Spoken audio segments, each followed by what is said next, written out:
Good evening. This is the Ridgewood Village Council Public Workshop. The date is October 4th, 2023. The time is 7:39. Adequate notice of this meeting has been provided by a posting on the bulletin board in Village Hall, by mail to the Ridgewood News, the Record, and by submission to all persons entitled to same as provided by law of a schedule, including the date and time of this meeting. Roll call. Deputy Mayor Perrin. Here. Councilmember Reynolds. Here. Councilmember Whites. Here. Councilmember Winograd. Here. And Mayor Vagianos. Here. Will you all please join us in a salute to our flag? I pledge allegiance to the flag of the United States of America and to the republic for which it stands, one nation, under God, indivisible, with liberty and justice for all.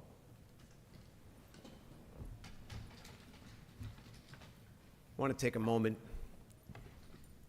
Yesterday, we lost one of our community's children.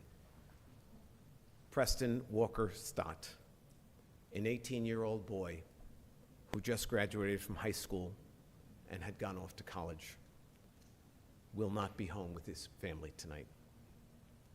He had gone to Somerville and through our schools, graduating from Ridgewood High School just this past June. He was a football player, a friend to many, a brother, and a son. When we go home tonight, let's all hug our children. And let's never forget to tell them how much we love them. And let's be sure to tell them that there is absolutely nothing that will ever change that. Please join me in a moment of silence as we grieve together as a community for this young man and his family.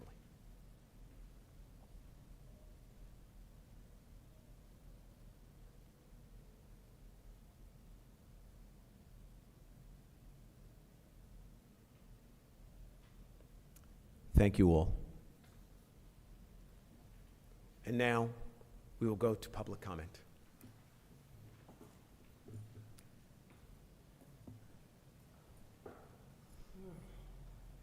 Hi guys, good evening. My name is Paul Woodburn. I live at 66 North Irving Street, Ridgewood, New Jersey. I'm here for the third week in a row. The first time I came here was to ask you not to pass Schindler's property for the major sports fields. You decided to pass it.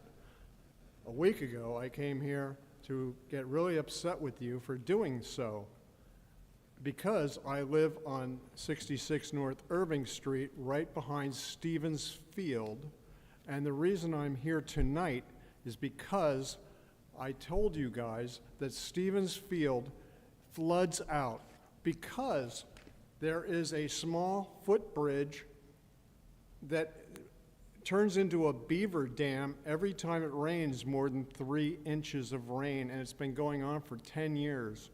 I've done it from town council to town council to town council. I have gone through Fishbein at the Board of Education. I have asked him to raise the bridge. He told me he wouldn't raise the bridge because his janitors couldn't drive their little golf carts over the bridge to clean up any fields or whatever, which is nonsense. They needed to either raise the bridge, or remove the bridge altogether, because every time it rains, from Hohokus all the way down, all the branches and debris comes down, gets clogged up behind that little footbridge in the middle of the fields, in between the two fields, the Stevens Field and the Ridgewood High School football field. And what happens is it all backs up, and then it all comes up here. And then if you get more than 4 inches of rain, then all these parking lots. And I've been telling people for years, no one's listening to me, and what I'm trying to say is that I think Ridgewood is not doing what they're supposed to be doing, and I think that what's going on here, gentlemen and ladies, is it has to be fixed. Because if you don't fix this problem, it's going to go on, and you're going to hurt people in our town with this stuff backing up. The other day, my next-door neighbors and my wife were all screaming at me, "Oh my God, where do I go? How do I move my cars? What do we do?" It's all the water's coming up to our house. I'm not kidding, and all the streets were flooding, backing up with all the water that's backing up in the sewers because nothing's going down. You people need to fix this problem. Either remove that bridge and let the river flow. I mean, I just remove it altogether. The kids can walk around. They don't need to go over that bridge, by the way. That bridge is old, rotten, and it shouldn't have been there. I graduated in '75 from Ridgewood High School. That bridge has been there long before I was there. It's old, rotten bridge. Get rid of it and let the water flow like it naturally should. No, don't cut me off. I'm just saying, Mayor, it needs to be fixed, because I think otherwise somebody's going to get sued, because I have been telling you guys, not Paul, just if you, you could, town council, excuse me, but Paul, if you before you. could finish up, your time is long since I expired. know, but Thank what you. I'm trying to say to you, Mayor, is it needs to be resolved. It's a simple issue. You're going to spend billions of dollars or millions of dollars putting in a sports complex, but you can't fix a little bridge? Come on. Thank you very much, Talk to your Paul. new superintendent of the high school. Talk to your principal of the high school and tell them to remove it. Thank you, Paul. Thank you, sir. Hey, Thank Keith. you, Paul. I'm sorry, Have Keith. a good night. Keith, can I ask, maybe can we get a response for the gentleman for next week's meeting? I think it's a very legitimate concern. Actually, Siobhan and I are going to respond to that at the end of Oh, public okay, comment. fair enough. Yeah. Yeah, because We've met on this, Councilman, so we do. That field Paul? is totally in mud, and that no one can go on those fields right now for like a month. Paul? But guess what? Kids, there's no supervision over Paul? there. Kids are on the field right now. Thank you playing in very the much. mud. Nobody's supervising those fields. Thank you. You guys need to get a clue what's going on over there. And we're going to respond to that at the end of open Fix the public comment. problem. Thank you very much. Thank you.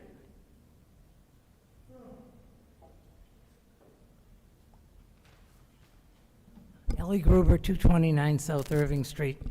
I'm really addressing this not just to the council, but I'd like to address this to the parents of the young potential soccer players, the elementary school soccer players, the young junior high soccer players, because that was the idea behind putting a field at Shedler, the original field, because there wasn't enough time or space for the younger players to play.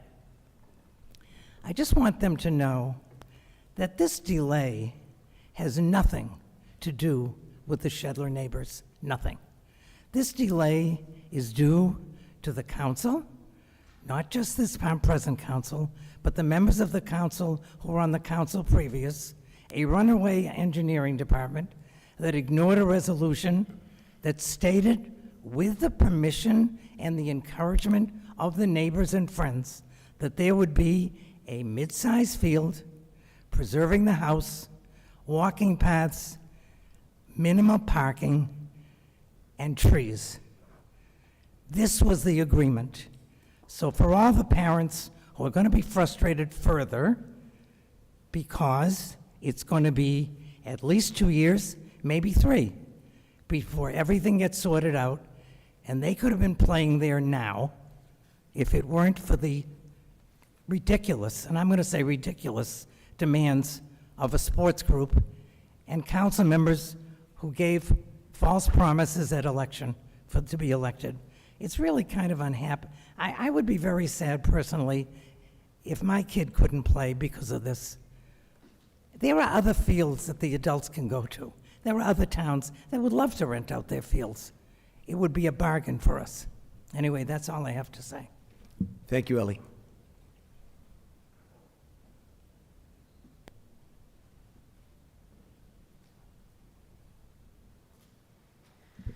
Good evening, Ann Loving, 342 South Irving Street.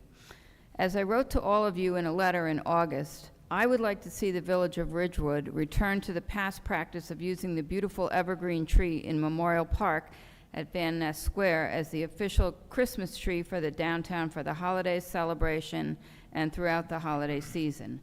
The reasons that I stated in my letter were twofold. First, using the living tree in the park would save a healthy tree from destruction. Evergreens provide oxygen, they reduce toxins, and they are the only trees to do so throughout the fall and winter.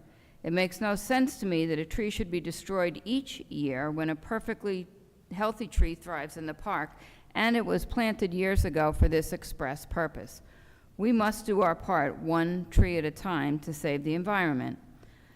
The second reason was that the location in Van Ness Square is much more sensible for the nighttime celebration, as it is a park with benches, not a busy street intersection. Then, throughout the days and nights leading up to and after the Christmas holiday, everyone can visit and admire the tree without any concerns about traffic. They can have benches to sit on, and then the added bonus that the Santa Claus house is in the park. As we've seen during the summer, Van Ness has space for a stage, for performances, vendors, and myriad fun activities. The dangerous intersection of East Ridgewood Avenue and Broad Street is not compatible for anything, any of that, except on the one night that the area is closed for traffic. And by the way, the menorah is in Van Ness at that time of year as well. As you are likely aware, an online petition that was created by another resident brought in a few hundred signatures in favor of this within a week. However, I realize that this plan has some flaws. The tree in Van Ness has had to compete for light and space over the years, so it is not a symmetrical, classic Christmas tree shape. I get that. Also, some people prefer the top of the avenue location because it's visible from both sides of the railroad tracks. So if the Van Ness plan did not suit the current council's wishes, I have a suggestion that perhaps a new tree could be planted at the intersection of East Ridgewood Avenue and Broad. Although the green space there is small, one council person suggested to me that maybe, since we have a glut of available parking, a few spaces, I think there's 4 or 5 directly behind that green space, could be filled in with dirt and grass, creating a larger area for a tree. And in this location, a tree could grow without being blocked by other taller trees, and so it could be more symmetrical, and it could save us from taking a perfectly healthy tree down each and every year. And I am here to say that I would personally spearhead a campaign to solicit donations for a new live tree at that location. Thank you for at least thinking about it. Thank you, Ann.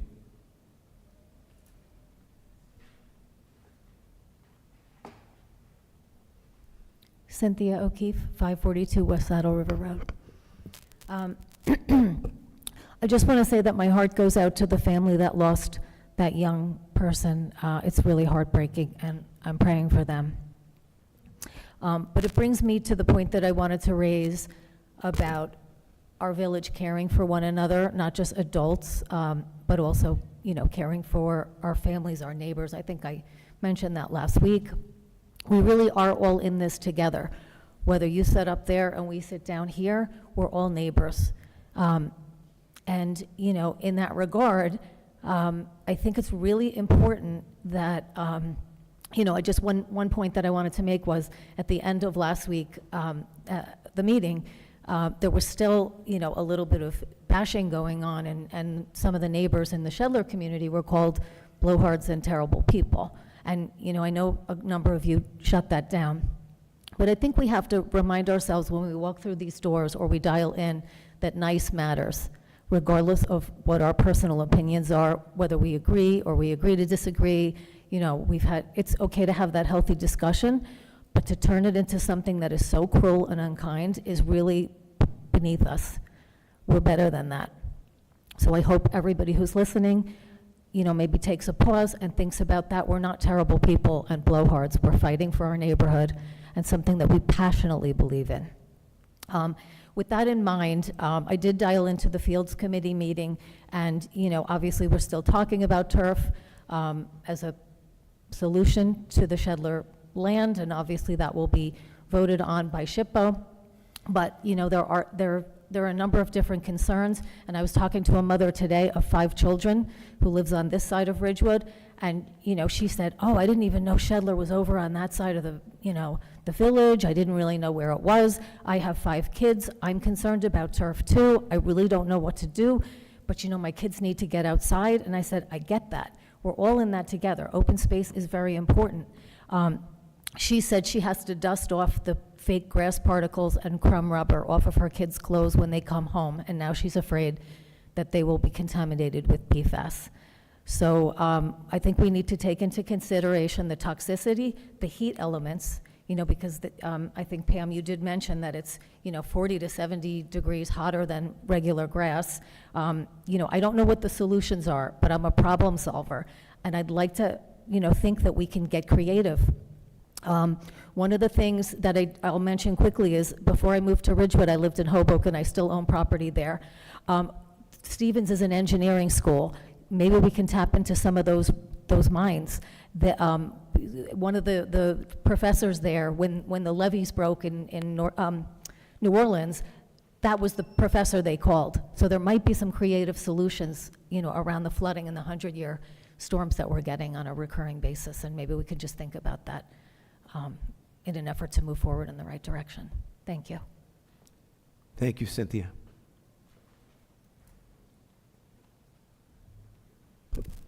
Good evening, Mayor and Council. Boyd A. Loving, 342 South Irving Street. I see there's an item on your agenda tonight associated with Ridgewood Water to allow the placement of a temporary pedestrian bridge on Russell Avenue in Wyckoff. A light bulb just went off, and I wonder, does the county have many of these temporary bridges around that they could help with the Kingsbridge Road Bridge and put something in there temporarily? So I'm hoping when that discussion comes up tonight on the council agenda, that somebody on the dais raises that question and directs the manager to try to find out, can the county help us out over there? Do they have some temporary bridges lying around that they could loan us so that we can get that back into service? Thank you. Thank you, Boyd. And we will go to our hybrid access now. First up is listed as Ridgewood resident. You're on mute. There you go. Jacqueline Hone, 30 Carriage Lane. I'd like to talk this evening about agenda item under budget, rescind and replace resolution number 23-149, award contract, cultural resource management and historic preservation specialists. For Resolution 23-149, Primavera submitted business documents to the Village of Ridgewood. As reported numerous times, the documents submitted by this vendor were riddled with errors, and notably an EIN number that did not belong to him or the company for which he provided a business certificate. Information in great detail was provided on numerous occasions to the council, village attorney, village manager, and clerk, everyone on the dais. OPA request reveals numerous communications between village staff and Mr. Primavera, where village staff knew since April of 2023 that this false information was provided and never alerted authorities. Despite knowing this, the Village of Ridgewood participated in awarding Mr. Primavera a second contract under another identity. So which one was false, the first identity or the second identity? Yes, the OPA request also revealed, rather than correcting the first business document submitted, in August, Primavera establishes a new consulting firm using yet another reconfiguration of his name and provided a completely different EIN. So now the Village of Ridgewood is proposing to rescind the resolution with the fake identity and replace with this new identity. We really don't know what is right or wrong or fake or real with this person. Approving this and not reporting the matter to authorities is looking the other way on perjury and submission of false documents. The Village of Ridgewood and its representatives, with the exception of Lorraine Reynolds, who has spoken out about this, could potentially be further aiding Mr. Primavera in perpetuating a fraud and perjury. Why is this contractor being helped and treated with such white gloves? Is there not any other historic preservation specialist we can hire? Or is this a favor or another agenda that we don't know about? This is alarming. This is serious. We can no longer continue to cover up for Mr. Primavera. I urge this village council to distance yourselves from the rejigging by immediately terminating the village's relationship with Peter Primavera and reporting the matter to authorities. And one last thing, I had requested in my Oprah a few documents to which I was told, and the documents were specifically for the CFO, the village clerk, and Peter Primavera, and I was told that there was an attorney-client privilege. The logs revealed that the only attorney in these email communications was Matt Rogers, our village attorney. So one last thing, Mr. Rogers, are you acting as Primavera's attorney on this or any other matter? And I'd like to know why I wasn't allowed those documents under an attorney-client privilege. If Jackie, Mr. thank you very Rogers much. can answer that, please. Thank you. Mr. Hallaby, you're up next.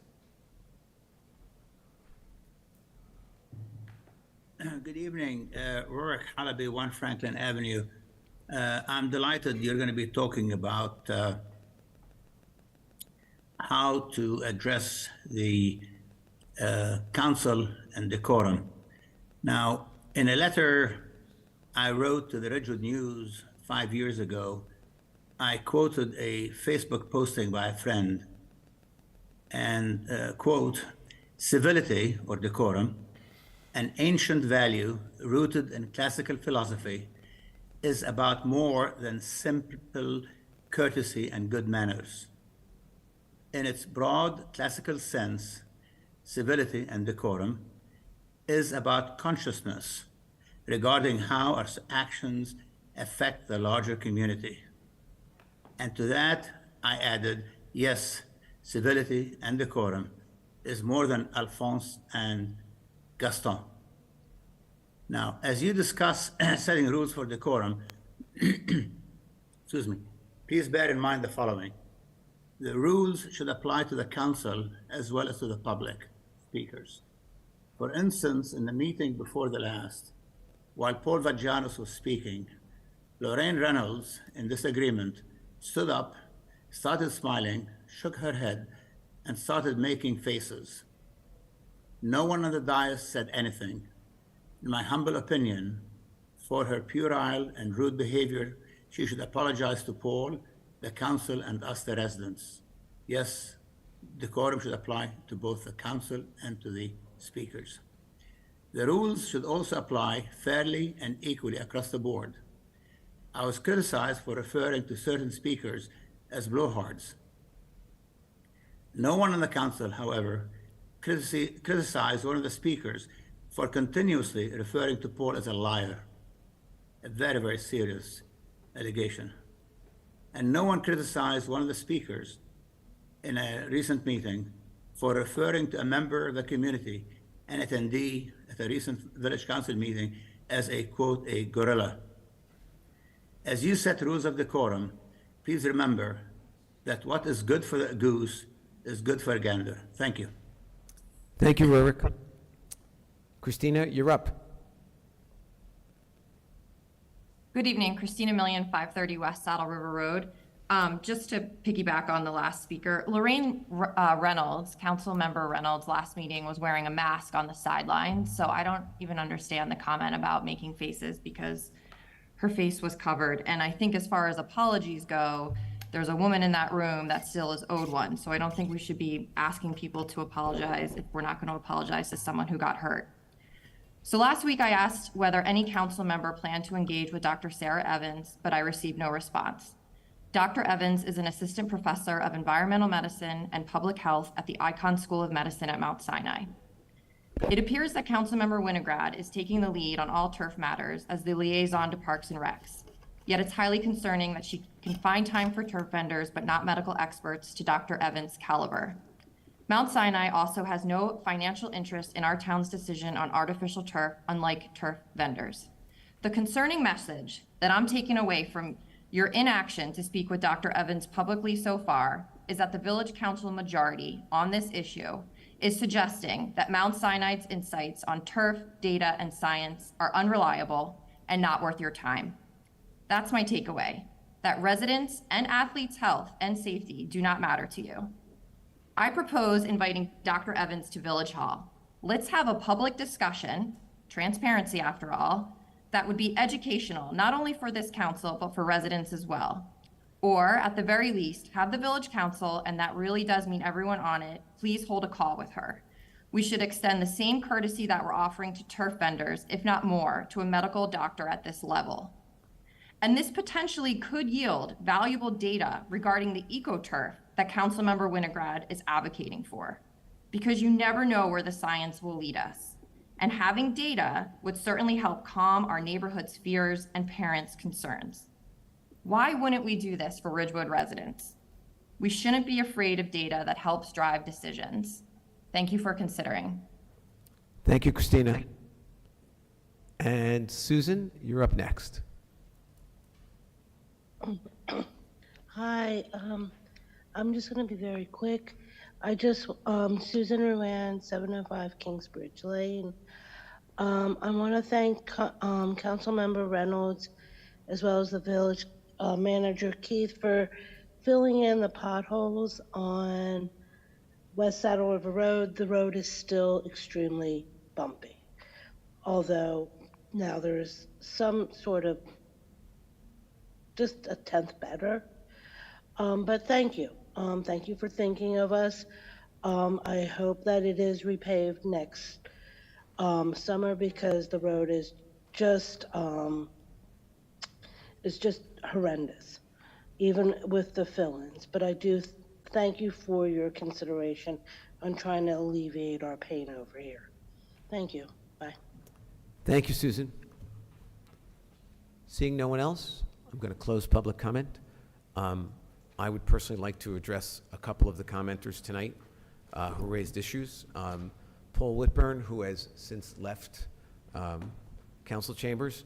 I want to point out that Siobhan has formed a spearhead group of, it was 20 to 25 people, including state legislators, people from the DEP, people from the Board of Education, people from the county, everyone, to come and address the issues associated with that footbridge and the flooding that's associated with Stevens Field. And in fact, that group met by Zoom the week before the flood. So we are attempting to address this, but the most important factor here is this footbridge, which we all agree is exactly what he said. It's like a beaver's dam. It gets clogged, and then the water overflows. This is owned and operated by the Board of Education. And while we are here to assist them in figuring their way through this, because all of these things are far more complicated than they appear, it is the Board of Education's call. And the Village Council has zero input onto that. As to the Christmas tree, and I want to make abundantly clear, never in the last 15 years, at least, that I've been involved with the Christmas tree, and Downs Tree Service has been involved in the Christmas tree, has a tree been taken down that was not already going to be taken down. Every single tree was going to be taken down, whether it was used for the village or not.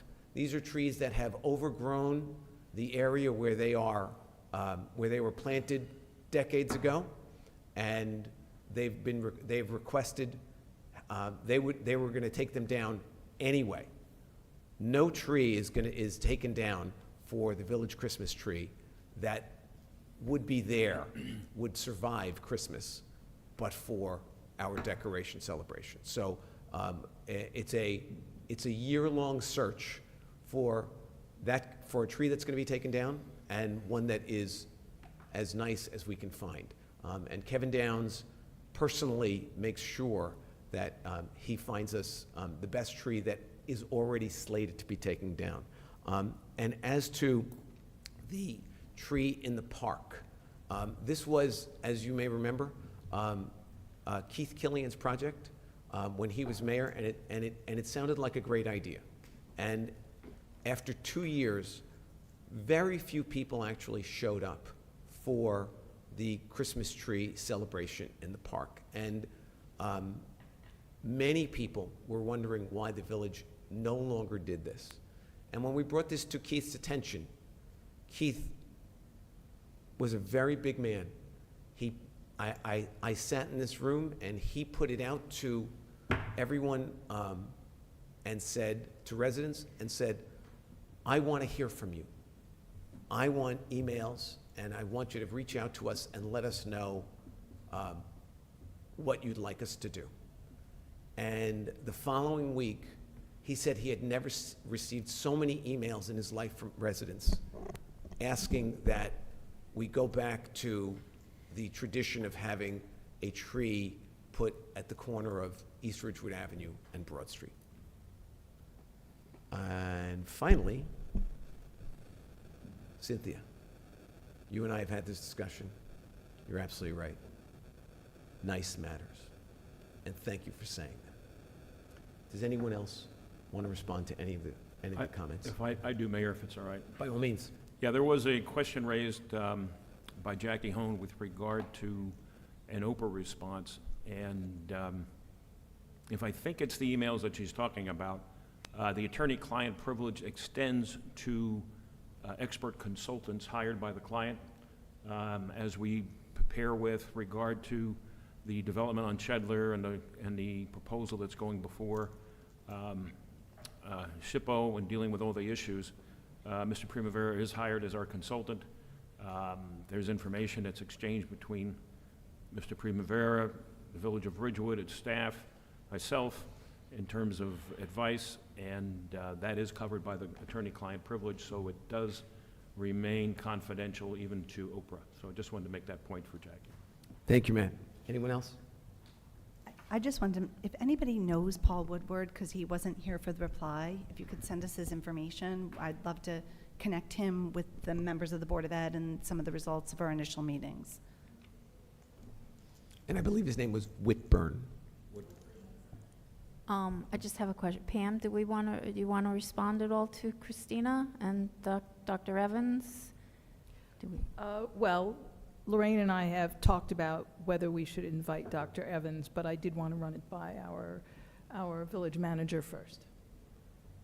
I mean, I think it's a great idea. I really do think if she's willing to come, I would love to have her here. Okay. We can talk offline about it. Yeah. Sure.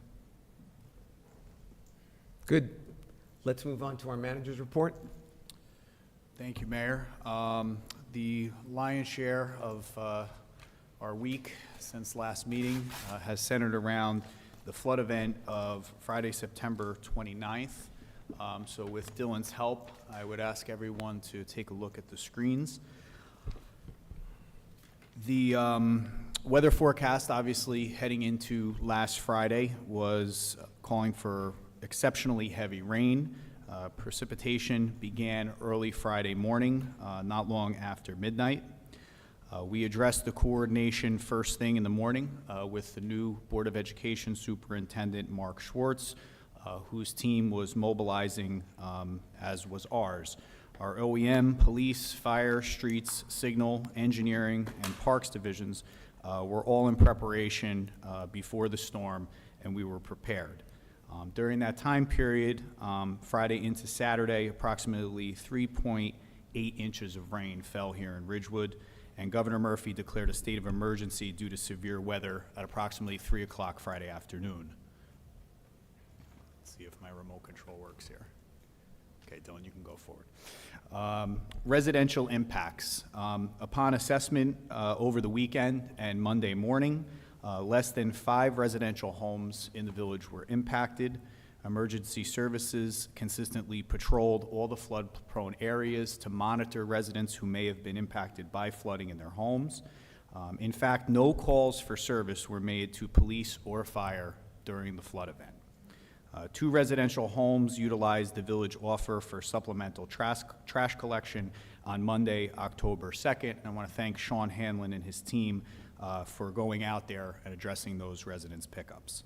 The village manager's office reached out to affected homes, so much so that we actually did research, reaching out to residents who posted certain images on social media to determine which residents were impacted based on those photographs, and we reached out to those residents as well. One suggestion that was made by a resident who was affected was to redistribute information about emergency alerts.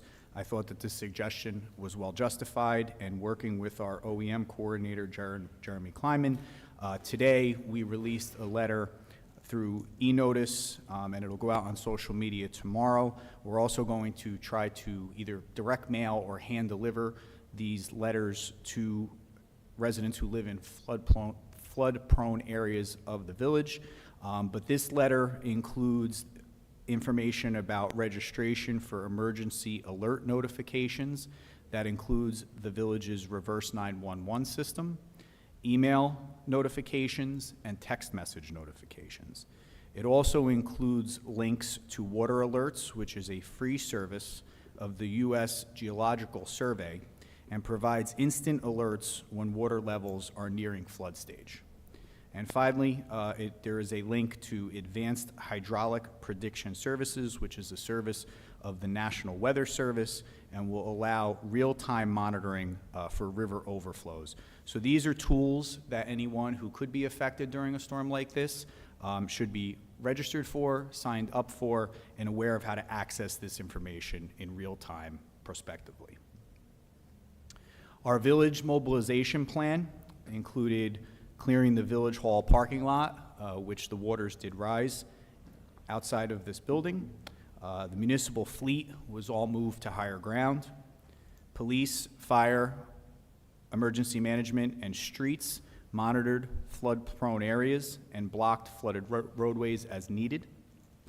The recycling yard was cleared of equipment and vehicles and was closed to the public on Saturday, September 30th, so that we could get back on our feet down there.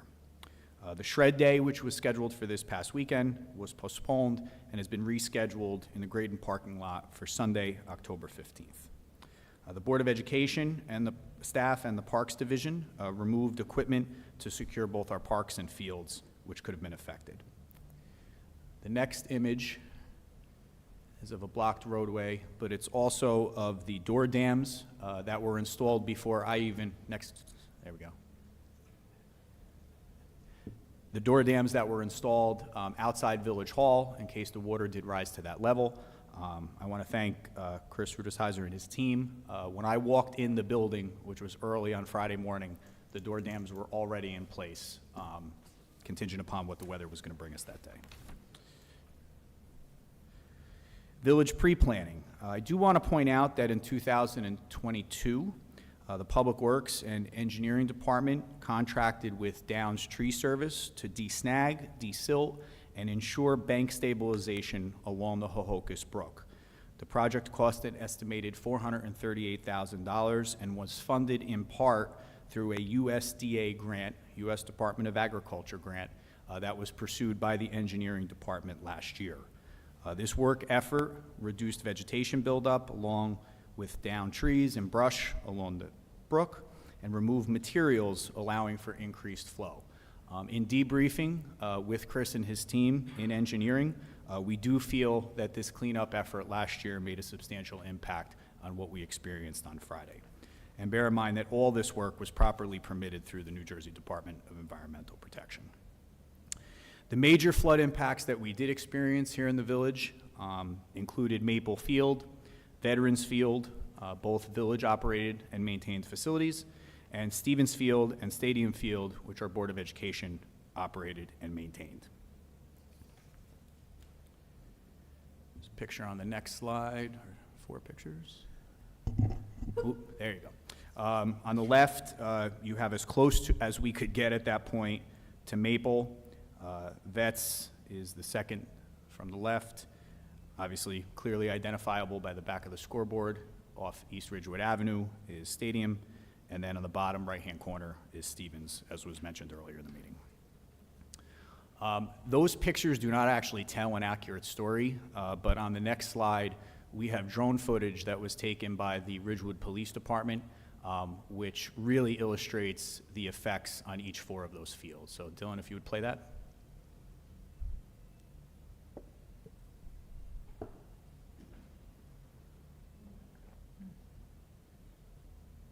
So that's Stevens Field.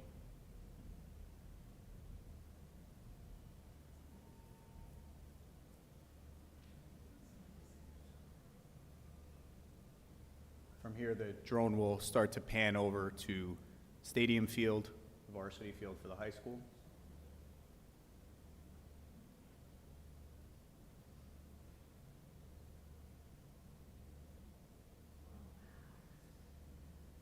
And if you notice in the center of the varsity field, there are 2 large bubbles, pretty widely covered by the media and over social media this past weekend.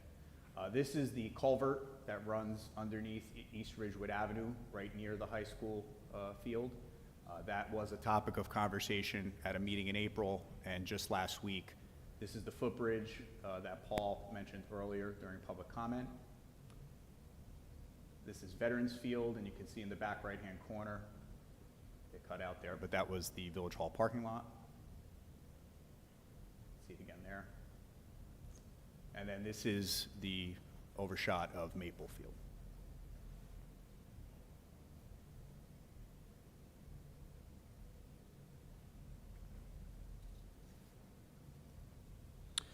So with that, let's discuss programming impacts. Village Parks and Recreation, along with the Ridgewood School District, many of the programs, the athletic programs, have been displaced over the last number of days.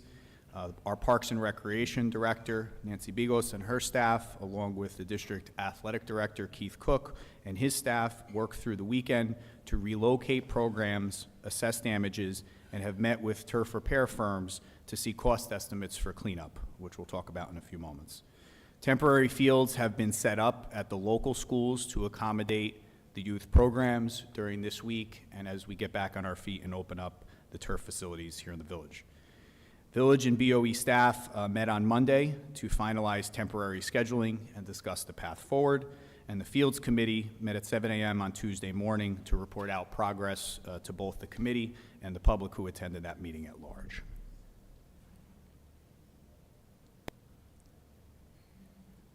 Whoop. No, there should be one more. Okay, that's it. Yep, that was it. That's it. So the problem is I didn't wear my glasses and I can't see distance, so we need to go to the last slide, Dil. Can you make that happen? Thank you. The one that says Vetsfield. Village response path forward. There we go. That's why I'm working from the hard copy. So the village response and path forward, the Veterans Field was fully open today for use. The southwest corner, I guess it is, took a little longer to open up, but as of today, I spoke to Matt, and we are fully opened at Vets. The Maple Field repair cleanup quote, I actually distributed to the council tonight. I just received the recommendation from engineering and from Parks at 5:15 tonight, so it was at your place with your updated agenda. The cleanup quote for Maple is $52,354, and that was submitted by Land Tech. What I would like to do tonight, with the council's consent, is contingent upon Bob Bruni, who's not with us tonight because he had a family emergency today, but contingent upon him being able to access funding for this emergency. I would like to authorize Nancy Bigos and her staff to schedule the necessary work to get this field back up and running for continuation of our fall programming as soon as possible. If I can get a consensus of the council here at tonight's meeting that you're in favor of entering into approving a resolution and entering into a contract with Land Tech a week from tonight at the public meeting, then we can move forward with scheduling that and possibly even starting the work. It's not ideal how to arrange that, but I think the urgency of this and being that Chris has declared an emergency based on the memo before you tonight, I think this is the recommendation that you should consider. The area behind the stable parking lot still needs to be cleaned. We're waiting for that area to completely dry out. That'll be addressed in-house by the Parks Division staff. I think Councilwoman Winograd and Mayor Vagianos can both agree that the day before this event, We were at the Conservancy's event there, where we had about 100 families participating in that area behind the stable, and how different it looked 24 hours later. It was really incredible.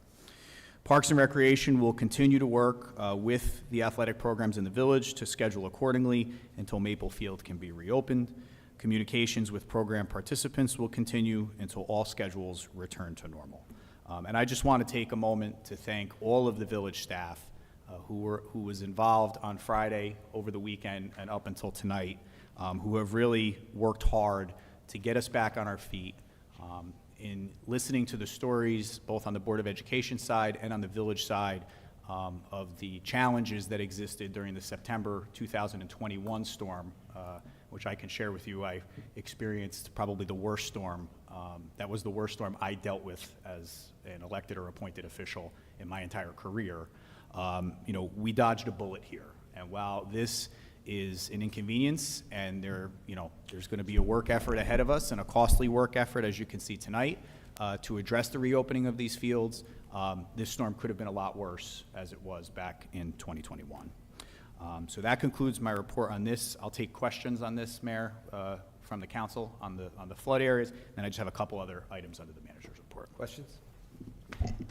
Yeah, hi Keith. I know you weren't here in 2021, but I know then there was discussion about getting insurance on the turf fields. Do you know? So now that I have the quote, I am going to submit that to the JIF. I don't know the status of that, and really until you have a cost estimate, you really can't pursue that. So I'm going to talk to Dominic tomorrow and see if there are any opportunities for us to have coverage, and I'll report that back to you at the next meeting. Okay, so we really don't know. I don't know the answer to that. Okay, because if I remember correctly, the Board of Ed definitely has insurance on their turf fields. I don't know what it covers, I don't know what their deductible is, but Right. at that point, we said, we should really have insurance as And well. I think a lot of the time, the estimate plays into that. So now that we have that in hand, and again, it was distributed to us tonight. That's why you have a photocopy of it before you tonight. But I will inquire with the Joint Insurance Fund, and I'll report back on that next week. Okay. I'm just curious what needed to be done at Vets in order to get it opened? In this situation, it needed to dry out. That's it. Yeah, and I spoke to Matt extensively. I asked him if he felt that there needed to be any type of treatment or anything like that. I think when it comes to Vets, at least in this case, and I can't speak to prior storms, I can tell you that it was a matter of needing to dry out, and the logistics of having to reschedule all of the programs. And there's not a day that I leave this building at the end of the day that there are not, could be up to a few hundred kids out on that field, especially with soccer season. Right. And, so moving the logistics of relocating those programs to different fields, they were able to lay turf on some of the elementary school fields. That was on the Board of Education side. And then collectively, the village and the Board of Education through Keith Cook were able to redistribute all these programs so that they have a place to practice while the fields are closed. I'm just curious. I'm thinking if I still had children that were young enough to play on those fields, I would want some sort of test or validation or something to say, yes, even though it was flooded and it could have been flooded with toxic, we have no idea that we're positive it's safe to play on. The one thing that I'll point you to, and I'm no expert on that, so let me disclose that first and foremost. Right. But if you do look at the drone video, the least impacted field was Vets, and the playable area was even less affected. One of the baseball fields in the far right corner, if you're walking outside, that was submerged, and then the outskirts of the field were submerged, but the actual playable area was really just saturated as it would be with a heavy rainstorm, a summer thunderstorm or something like that. But I will talk to Matt. I did ask him if he felt that any treatment was necessary, and he told me that in this particular case, he didn't think it was. Okay. Others? Anyone else? Keith, I just want to first say thanks for this succinct but comprehensive review of what happened for our residents, because this was certainly a major event that affects everything we do. So thank you so much for that. And I know you worked with the police department and many others to get drone footage and pictures. I also want to thank village staff, specifically Matt Andrula and Nancy Bigos, who I know led the charge, but it's everybody who worked 24/7 to put our fields back in shape such that they are, and the Board of Education staff, because I know that everyone scrambled this weekend to get us to the point we're at now.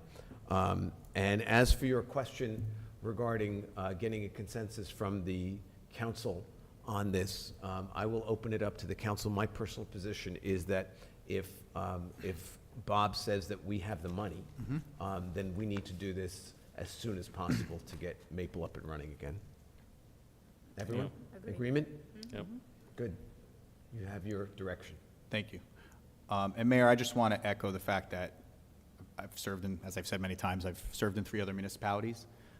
This team here knows how to respond to an event like this. There was never a doubt in my mind in dealing with all the different department directors and the supervisors and even the field staff, especially on the blue-collar side and in the police department and the fire department. They know exactly what is going to happen based on the gauge readings that are coming in on an hourly basis. They knew when to tell the staff to move the vehicles out of the lot. They knew where to put barricades at what time on which roadways. The staff that you have here is tremendously talented, and they knew exactly the timing of how this was going to play out. And I think when we left here Friday night, we were just relieved that the weather conditions weren't worse and there wasn't more rain that was anticipated. So, And this council understands that and appreciates the efforts of everyone involved. And as you pointed out, the work that was done ahead of time to get us in as good a position as possible. So, thank you.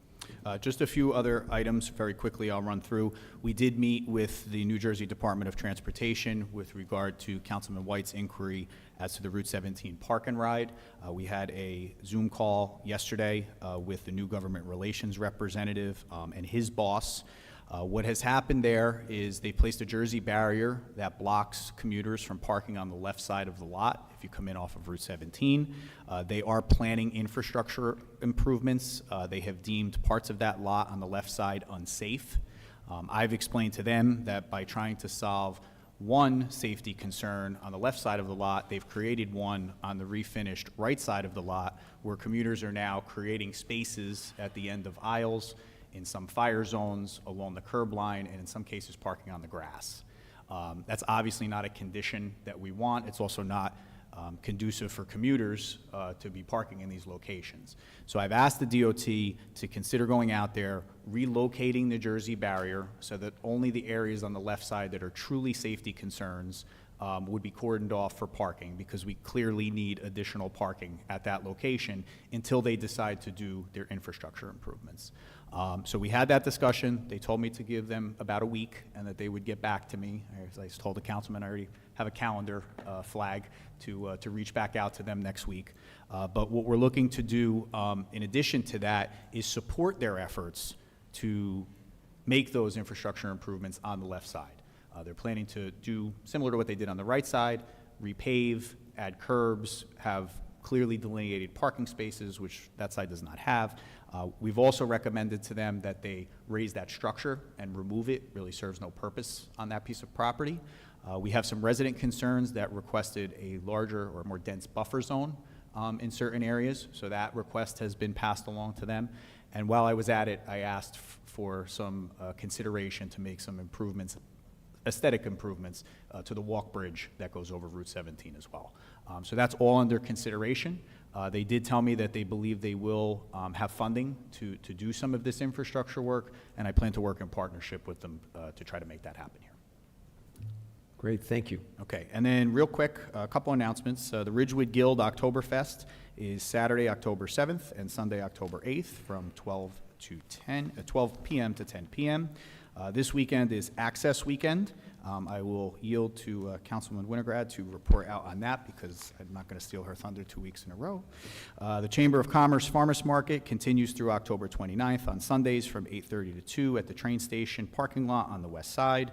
The next council chat is scheduled for Saturday, October 7th from 9 a.m. to 11 a.m. here in the village courtroom. The Village Shred Day, as I mentioned while walking through the PowerPoint, is rescheduled to Sunday, October 15th from 9 a.m. to 12 noon at the Graydon Pool parking lot. Ridgewood Stigma Free will be at the Bergen County Suicide Prevention Walk Out of Darkness on Sunday, October 15th at Saddle River County Park. Check-in time is 9 a.m. Walk time begins at 10. And finally, upcoming village council meetings. On October 11th, we have a public meeting.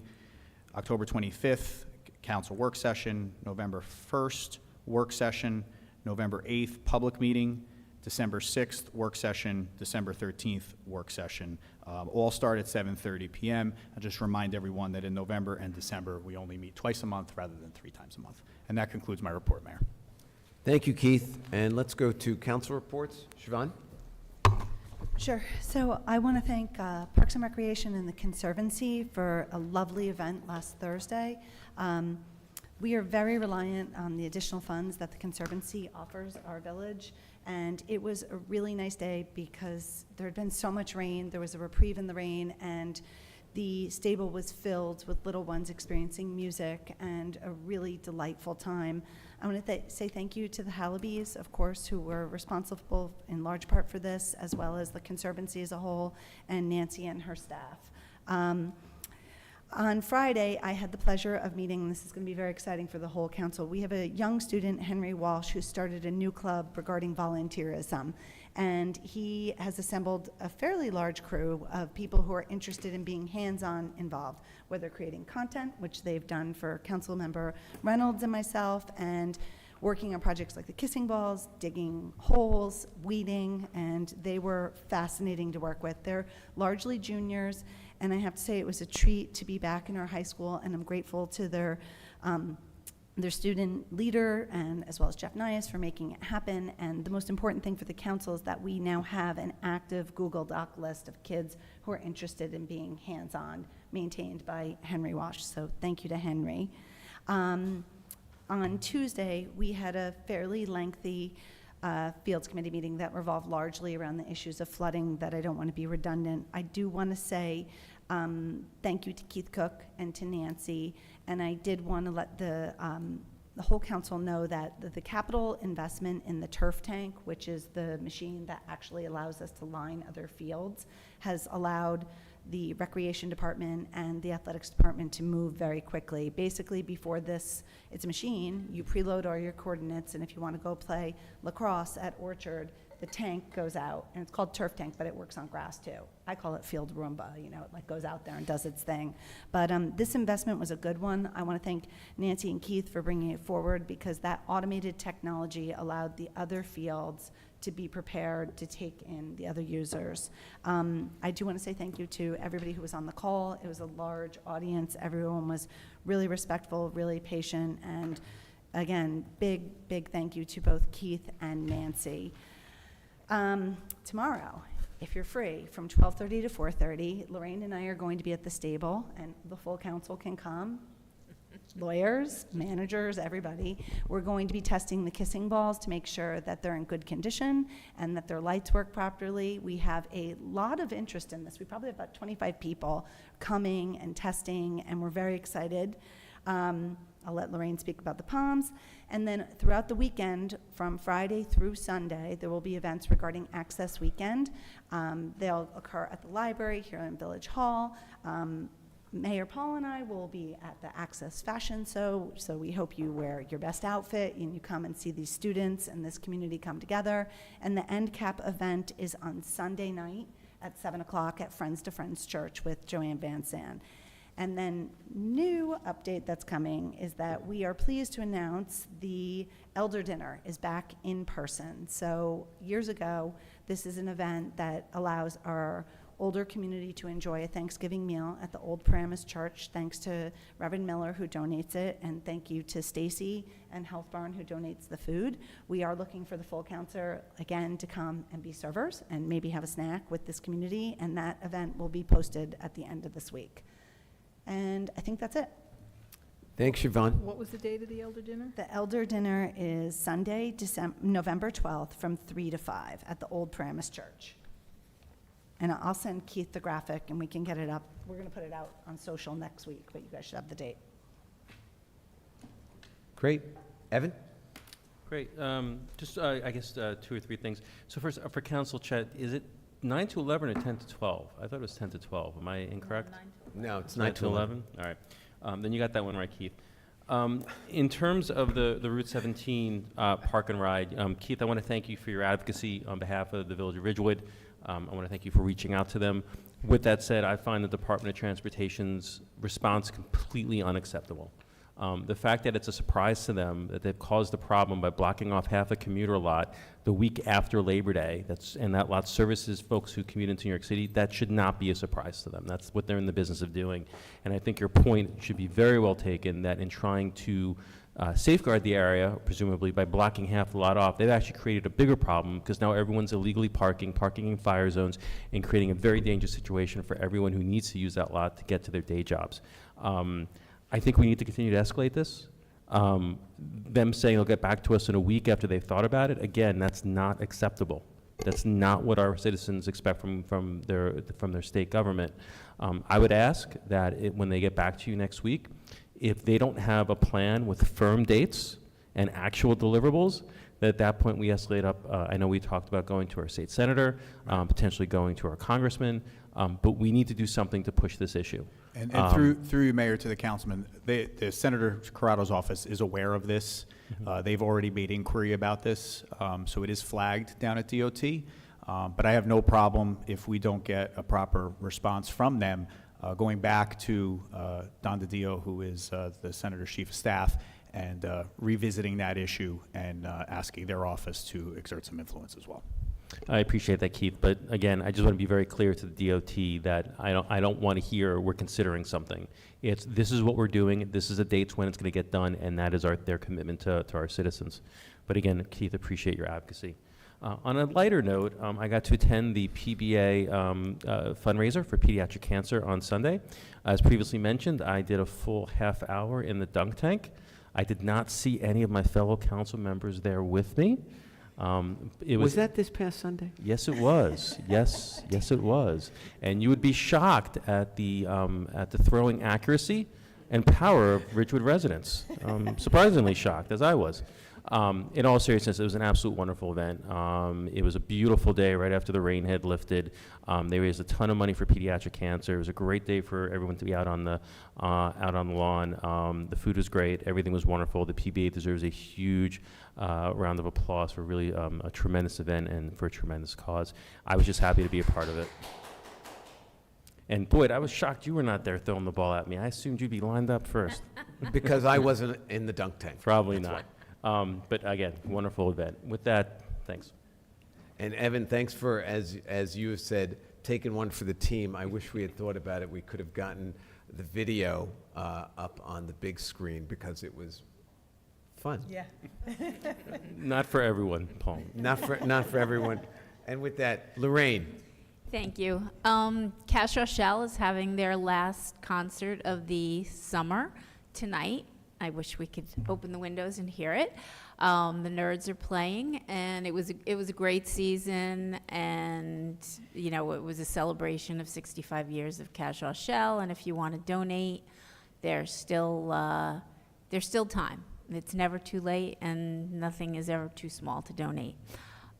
Project Pride was going to be taking out the summer flowers, planting fall flowers this Saturday, but there is a torrential rainstorm coming, and we have moved it to Sunday, October 8th. So anybody that has volunteered, I will be getting in touch with you tomorrow. Hopefully, if you were available Saturday, you'd still be available Sunday. It will start at 7:30 in the morning. We'll be there for about 3 hours. Anybody else out there who hasn't volunteered yet, if you want to, please contact me. The more volunteers we have, the quicker it'll go. Sunday's supposed to be a gorgeous day, a nice crisp fall morning, so it will be good. One other thing we're trying to do this year is the palm trees that are in the downtown. We have 14 of them. We're going to try and replant them and save them. People have donated their houses to keep them inside and healthy all winter, and we will reuse them again in the spring. So what we're looking for are, we might have 1 or 2 palm trees left that people can volunteer to take in for the winter. Most of them have already been taken, but we're looking for pots approximately 12 inches to 16 inches in diameter. I know people have them in the back of their garages. They haven't used them in years. They're underneath a deck. If you think you might have 1 or 2, we could really use them. Not looking for anything fancy, not heavy ceramic, just looking for plastic ones wide enough to put, you know, the palm tree is probably about 10 inches wide, so we need 12 to 16 inches. If you have a pot, give me a call, let me know. And if you want to adopt a palm tree for the winter, also give me a call or email me at lreynolds@ridgewoodnj.net. If we have any extras, I will let you know. Thank you. Thanks, Lorraine. Pam? Our new Lieutenant Governor, Tahisha Way, will be coming to speak in Ridgewood on October 10th. The event is sponsored by the League of Women Voters. That's their luncheon, and a ticket is $35, and that will be held at Old Paramus Church. Village Council has been conducting interviews of residents who are interested in volunteering on certain committees, and that's going forward. It's really amazing the background that some of our residents have, and their willingness to serve is so inspiring. And let's see, the Green Team has been hard at work on gaining credits, points, towards our certification. They went from 140 points to 245 points, which is pretty amazing. We're still at the bronze level, but we're inching up towards the silver certification. And I too wanted to thank the Conservancy for everything they do. I couldn't find a parking space to even get to the county, to their country fair, but I could see it was a lot of fun. Lots of people running around at the stable, and I wish I could have gotten in. But they do so much to beautify our village. I just wanted to thank them publicly. The Open Space Committee met on Thursday night, and we had a lot of discussion about flooding because everybody was anticipating that. One of our liaisons, who's an insurance has an insurance company, was saying that going forward, insurance carriers may not cover flooding as they have in the past. And so I'm a little anxious about that. Keith, perhaps you could bring that up when you speak to Jiff about that. We also discussed the diversion that renders Ridgewood ineligible for certain grants because years ago the village sold off a small park on Broad Street for affordable housing, and now we are being penalized until we come up with compensatory or a substitute parkland. Let's see, we're also talking about updating the web page for the Open Space Committee along with when the new website comes in.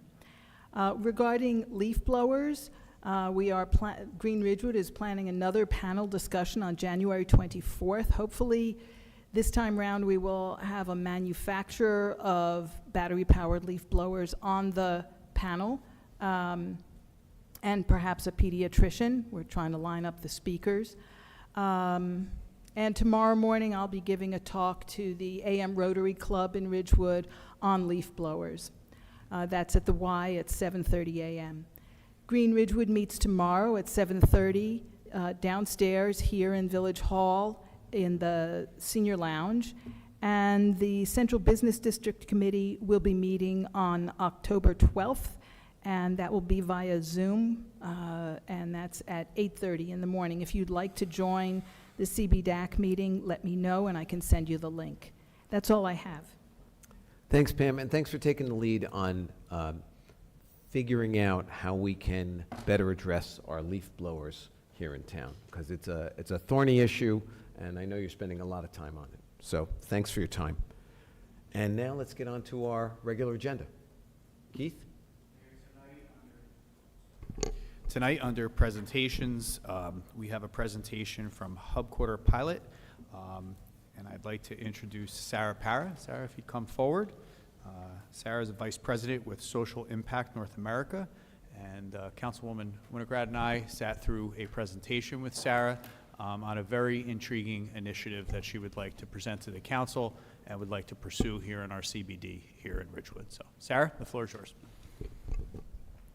Thank you for the introduction, Keith, and good evening, Mayor and Council. Let me see if I can get the presentation up here. Sarah, is your green light on your? It is. Am I not speaking loud enough? No, Pull it you're, towards you. you're speaking just fine. And one of the issues is when you turn to face the screen, you pull your mouth away from the mic. So you Okay. always need to be with your mouth right in front of the mic. Okay, So, good tip. Thank you. So thank you for the opportunity to present this evening. My name is Sarah Para, and I, as Keith mentioned, am the Vice President of Social Impact at EFM North America. I've been a social worker for nearly 20 years, and I've lived on North Walnut Street for around 7. I'm here tonight to present Hub Quarter, which, as you can see, is a new way to work and connect. It's a social impact program that I think would be a really great addition to the village here. And I am going to do this presentation in 10 minutes or less because I want to be conscious of everyone's time this evening, but feel free to stop me if you have any questions along the way.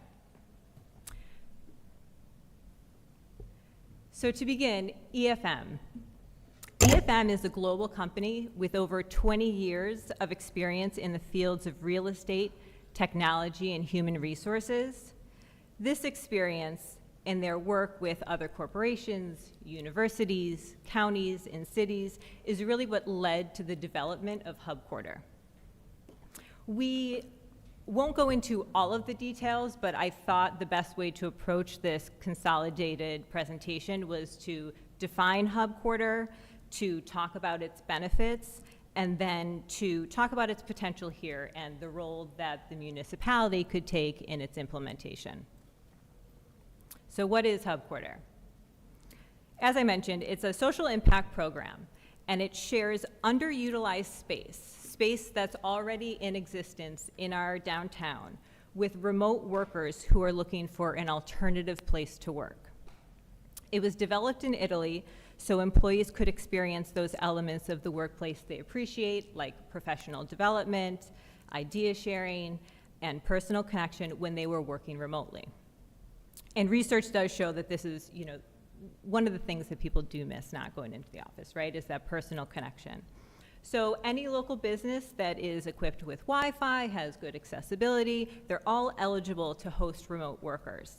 And these new workspaces could include anything from a single desk at a coffee shop to a conference room for 10 at a local bank branch, a restaurant after mealtime rush, a communal work table at an art gallery. Hub Quarter is enabled by a digital platform or an app called MySpot.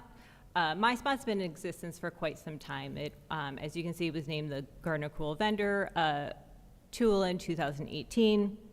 So it's been around for a while and in use internationally for a while. And it enables the Hub Quarter model to work and will do so here in the United States as well. And what it does is that it helps businesses upload their spots and remote workers find their spots. And so it's really through that pairing that we're going to create that opportunity for engagement and support our local economy. And so we've touched a bit on the benefits here, but we can go into those more deeply. So social impacts. Hub Quarter advances social connection, right? We've already heard that a number of times in the presentation. It gets people interacting with each other, learning from each other, which will ultimately lead to a healthier and more inclusive society. We also know that it creates a more vibrant downtown. It gives people yet another reason to get out of their houses and into the downtown, and once they're downtown working, they're more likely to stay and have lunch with a friend or pick up a gift for a loved one. Another unique aspect of Hub Quarter is that it brings together municipalities, local businesses, corporations to address some pressing issues in our current times. And so this slide here, this refers back to my previous point. This here is a snapshot of the U.S. Surgeon General's most recent report. And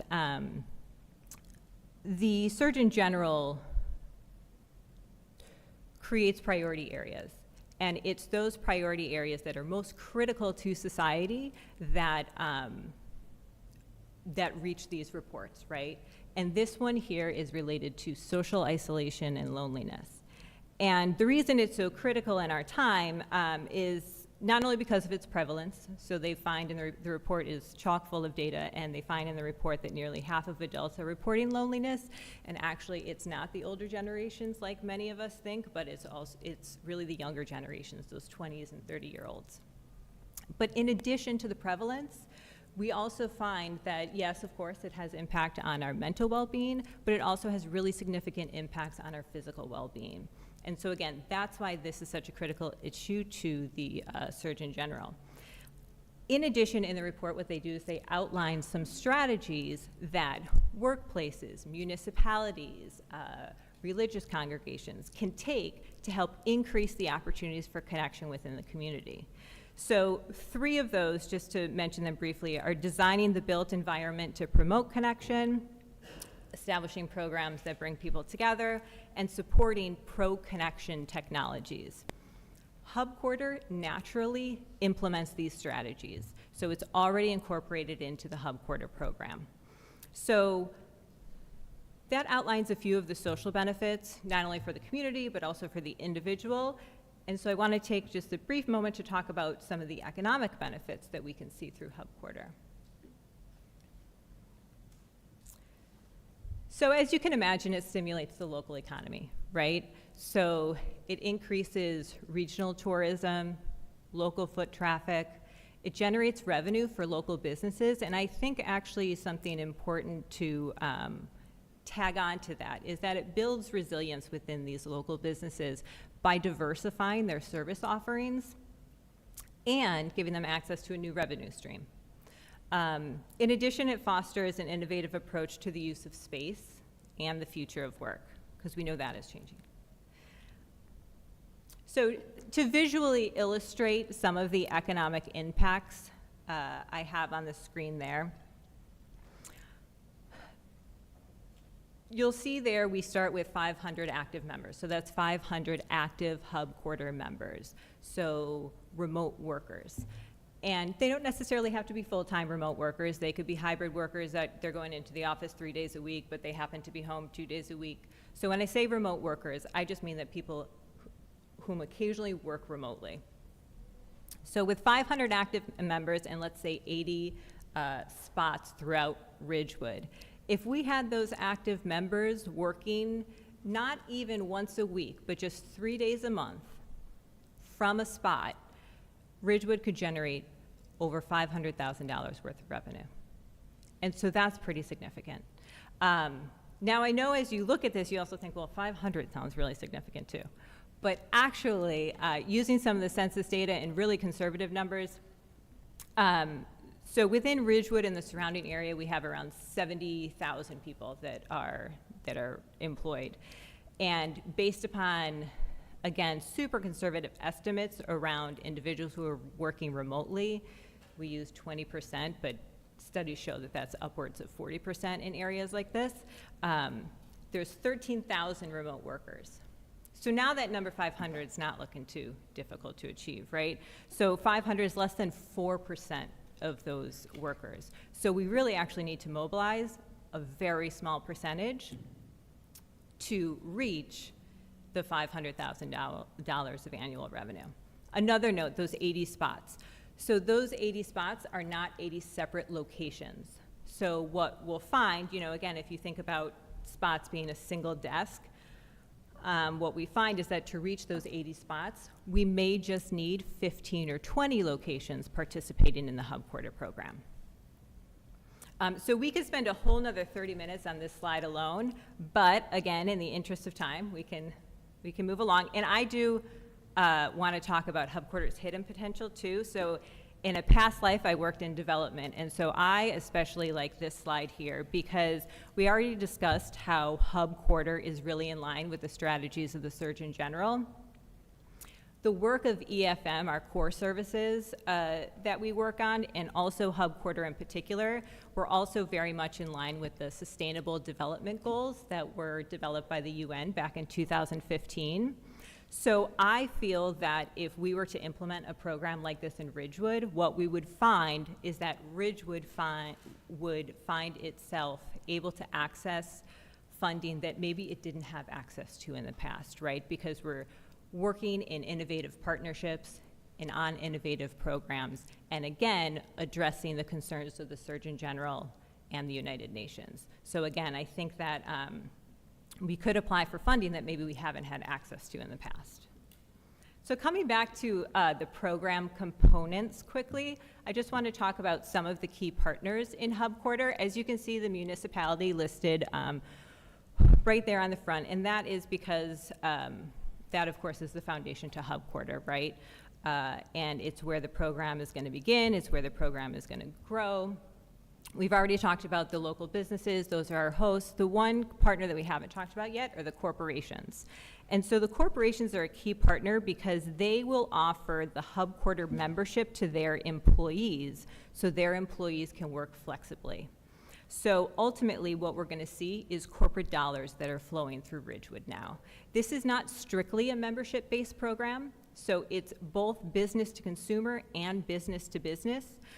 So EFM will be working with corporations to promote memberships, and then those corporations will then be enrolling their employees, but also residents will be able to reserve spots on demand. Actually, I'm sorry, one other partner that is not up here is universities. So in Italy, where the program has been implemented, we work with the University of Rome, and they assist in researching all of the program impacts. And so that's why we know we're on, we can ensure we're on task with the Sustainable Development Goals, relational capital, again, that social component, and then also key performance indicators, which has been really important to the human resource department of many corporations. So here's my favorite slide. It's a messy one. Oh no. There we are. Okay. So why Ridgewood? And this slide actually tells us, because these, what you see here is all excerpts from the village's own master plan. So the village is really one step ahead of Hub Quarter. So what you see here, again, excerpts from the master plan. It's one of the many reasons why I believe Ridgewood is in a really good place to pilot Hub Quarter, because I feel like you've already been thinking about it. So in here, we see the village's desire simply to move the village forward, to respond to the evolving needs of residents, to use space in different ways, and to create a more vibrant downtown, and also maintain the character of the village. And I think Hub Quarter can make all of that happen. And because we're using the resources that are already available within the local downtown, maintaining that character will happen naturally. And as I've said before, so I apologize if you've heard it, I love the notion of Ridgewood being the best downtown. I feel like I often hear that in committee meetings and at the council. But what I love more is the idea of Ridgewood being a leader in downtowns, and I think Hub Quarter can take us there. So if we, in closing here, I think I'm pretty close to my 10 minutes. We do hope that you're interested in joining us for a 6-month pilot. While it doesn't require any financial commitment, obviously it would require time and energy. And the more time and energy we put into the program as partners, obviously the more successful that program will be. So the next steps, if Ridgewood were interested in participating, would be for me to sit down with a point person from the village and to review the municipal packet that we have, which outlines the various roles that the municipality could take on for implementation, including promoting Hub Quarter or providing relevant data. And then after that, we we would host a meeting for local businesses that may be interested in participating in the pilot. So I actually have copies of the municipal packet here, as well as the brochure. If it's appropriate to hand those out, I will do so. The only thing I ask is that the brochure not be passed along, only because it is, if Ridgewood were to sign on, I would tailor it for Ridgewood. This is tailored to another municipality right now. So just hold on to those brochures. And I think that, and also the village, of course, has the opportunity to be a host if they have any underutilized or vacant space as well. So there's many ways in which we can work together to make this a success within Ridgewood. So thank you all. Sarah, thank you. Are you seeking any type of resolution from the council endorsing the initiative if we did a 6-month trial? Is there any formal action that needs to be taken? An endorsement would be wonderful. We think that would be a great step forward. Okay. So could I just say, because we were in the meeting, so first of all, thank you, and I'm the one who threatened 10 minutes because that we were like, okay. I want to say, Keith and I had this lovely meeting that went on for longer, so this is very condensed, but it really hits a lot of the issues we've discussed. But also for us as a village, we do have underutilized space. We've had some of the taxi cab stations go, and we're working on that. But we also have, as an idea, and adding and amplifying our space, we have no use for the Shedler House. This could be helpful in using a national platform to help us seek things. Over the winter, I know that the Ridgewood Guild ran a bazaar, like a kind of a sample sale in the bank that has been empty for far too long, and they had back offices. And the more that we take these underutilized vacant spaces, dust them off, and have them go in there for non-traditional use, the more likely they are to be rented, the more ideas they are to be generated around them. I saw the long version. I think this version is just right, and I think this is a unique opportunity for us, and I think it's really interesting for CBDAC. And at the end of the meeting, I was like, oh, wait, I think you picked the wrong council person to come to it, which is why I put it on the work session here. But from our side, we do have underutilized assets ourselves, and I think this is a unique way to amplify that and get some space that we own, as well as for Main Street. So, thank you. Hi, thank you. I just have a question. Are there any towns locally to us that are using this yet?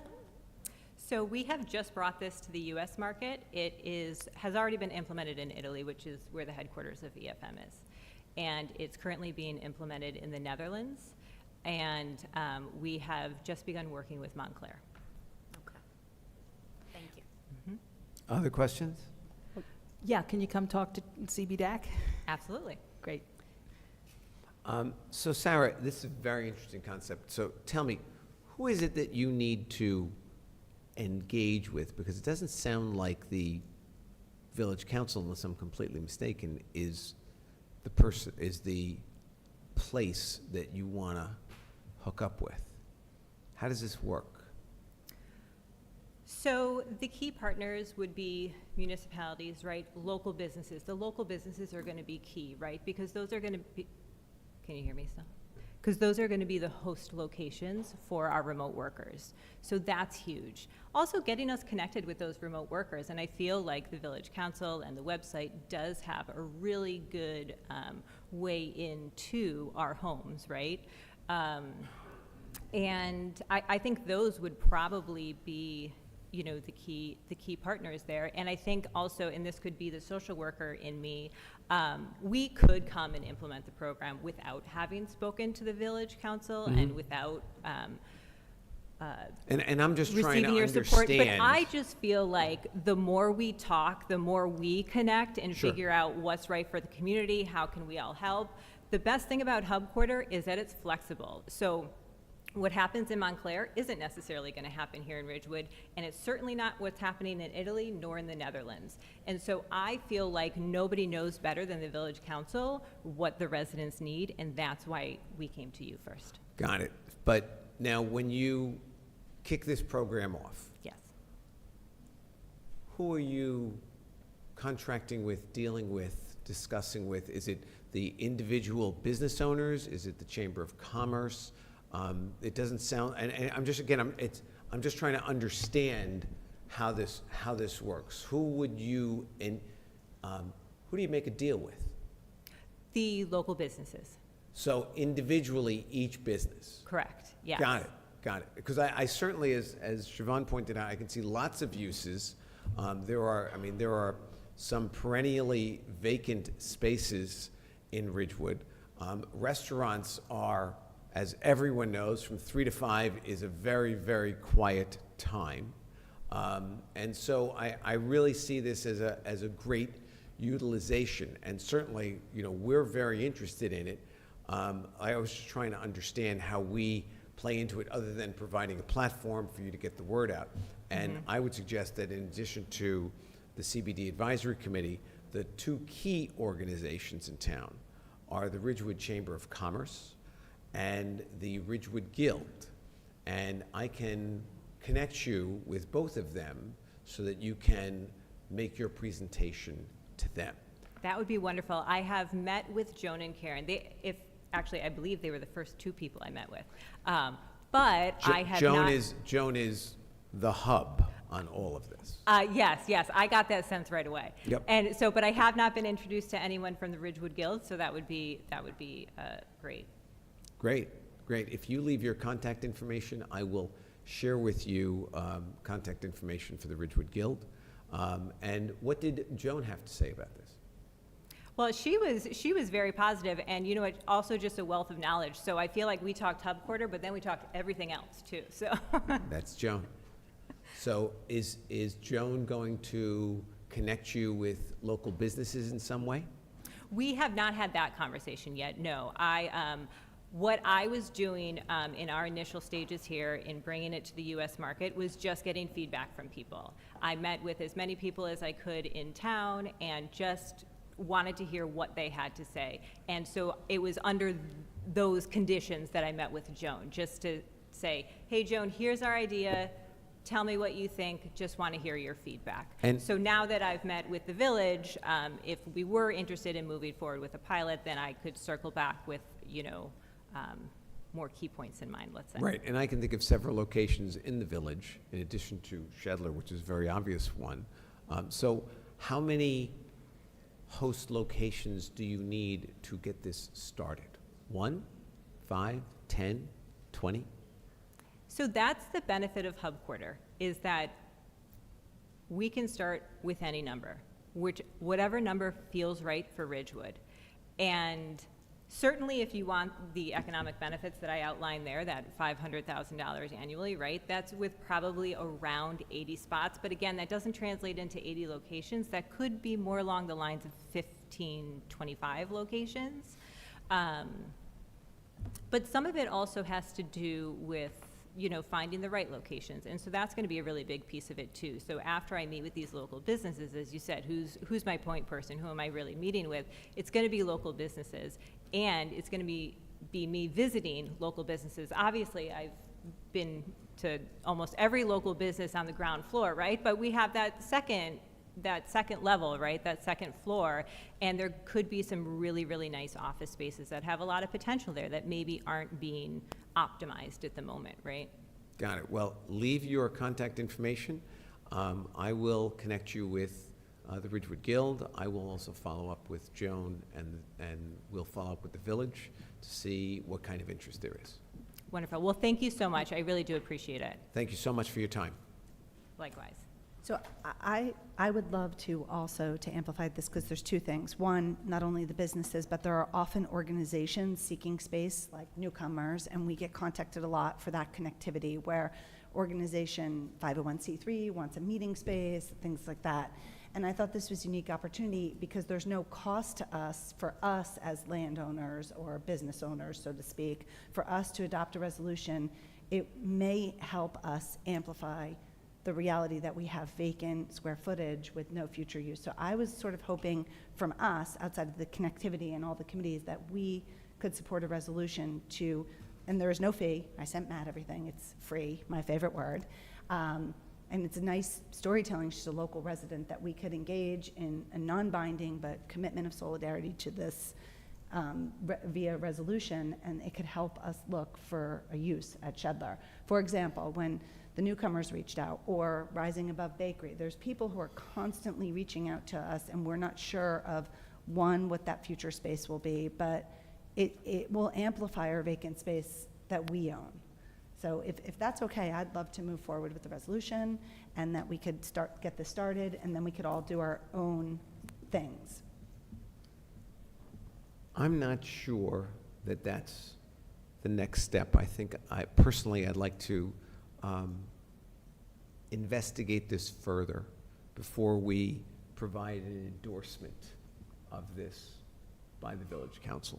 I'm not endorsing, I'm suggesting we use them for our needs. So for example, when I got on the council, there was space that had been vacant for far too long, and we needed help with that, and we have had people reach out to us and say, how can I use that space? And we have these longstanding organizations who are always space seeking. So I'm not looking like, hey, this is a great business, because that's not really appropriate. I'm saying the council agrees, we have space that would benefit from non-traditional use, and it might be helpful in our application, saying we're looking to find, because we really haven't been doing much seeking the space. We've been asking, but we need to amplify the search, and it might help us interface better with SHPO if we had a feedback of local organizations that were looking to do it. Yeah, and for me, I would defer to the manager's office to say, what spaces do we, in addition to Shedler, because I know there are other spaces, I'd want to get a comprehensive look at what we have available, present it to Sarah, and say, this is what we've got, these are the hours and days that they're available, before we move to that resolution. I think it's where I'd love to see this go, but I want to take a more comprehensive look at the space we have available, and to see what our department heads, what our manager says about, for example, do we want to have this at the stable? Sounds like a great idea to me. I want to run that by Nancy and see what she says, because that's her facility. Right. So I think that's for the village is the next step. Thoughts, anyone? No, I agree with you, Paul. I have some questions that I would love to be answered by. It's a great idea. It's a wonder. By the way, brevity is a gift. Thank you. But in terms that not all of us share. But in terms of insurance liability, if we are going to have folks who are not village employees on village space, do we have concerns around safeguarding private and personal or sensitive information? Do we have space that's already pre-set up for office workers? And then do we have issues around Wi-Fi and having secure networks? Like, there's a lot of detail here that I think are even amplified when you're looking at public space versus private space. So I think we should keep the conversation going, certainly, and I think I encourage you to talk to the Guild, would encourage you to have some follow-up conversations with the village manager as well, and then maybe we could talk with, if there is going to be space that we could, make a part of this, I'd want to have a bunch of those questions answered, I think, before I weigh in either direction, but certainly encourage you to go down this road, because I think the intentions here are really just.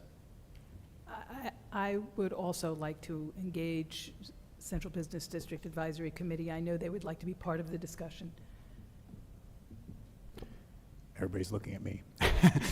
Mayor, can I recommend that Sarah and I meet offline about the village component of this? And then in the meantime, if she can arrange a time through the deputy mayor with CBDAC, and if you could arrange for her to hook up with Mr. Damiano from the Guild, and then we'll set next steps from there. I think that is the perfect next step. Great. Sarah, thank you Wonderful. so much. Thank you all. I appreciate it. Thank you. Okay, Mayor, moving on with the discussion items for tonight. We have Director Calby here from the Ridgewood Water Department. In addition, we have Mr. Drulis. Both gentlemen would come forward. I will just make note before Rich begins, items 2, 4, and 5 were removed from the agenda. They were inadvertently duplicated from last week's work session, so rather than discuss the same thing twice, our able deputy clerk removed them from the agenda today. So Rich has 3 items for discussion tonight. Thank you, Mr. Kazmark. Good evening. Hope Good evening. everybody's doing well. You're missing the music outside, but it's a good environment in here, and we got a lot to talk about. First item is 9A1, this is award of a professional services contract for a public policy consultant.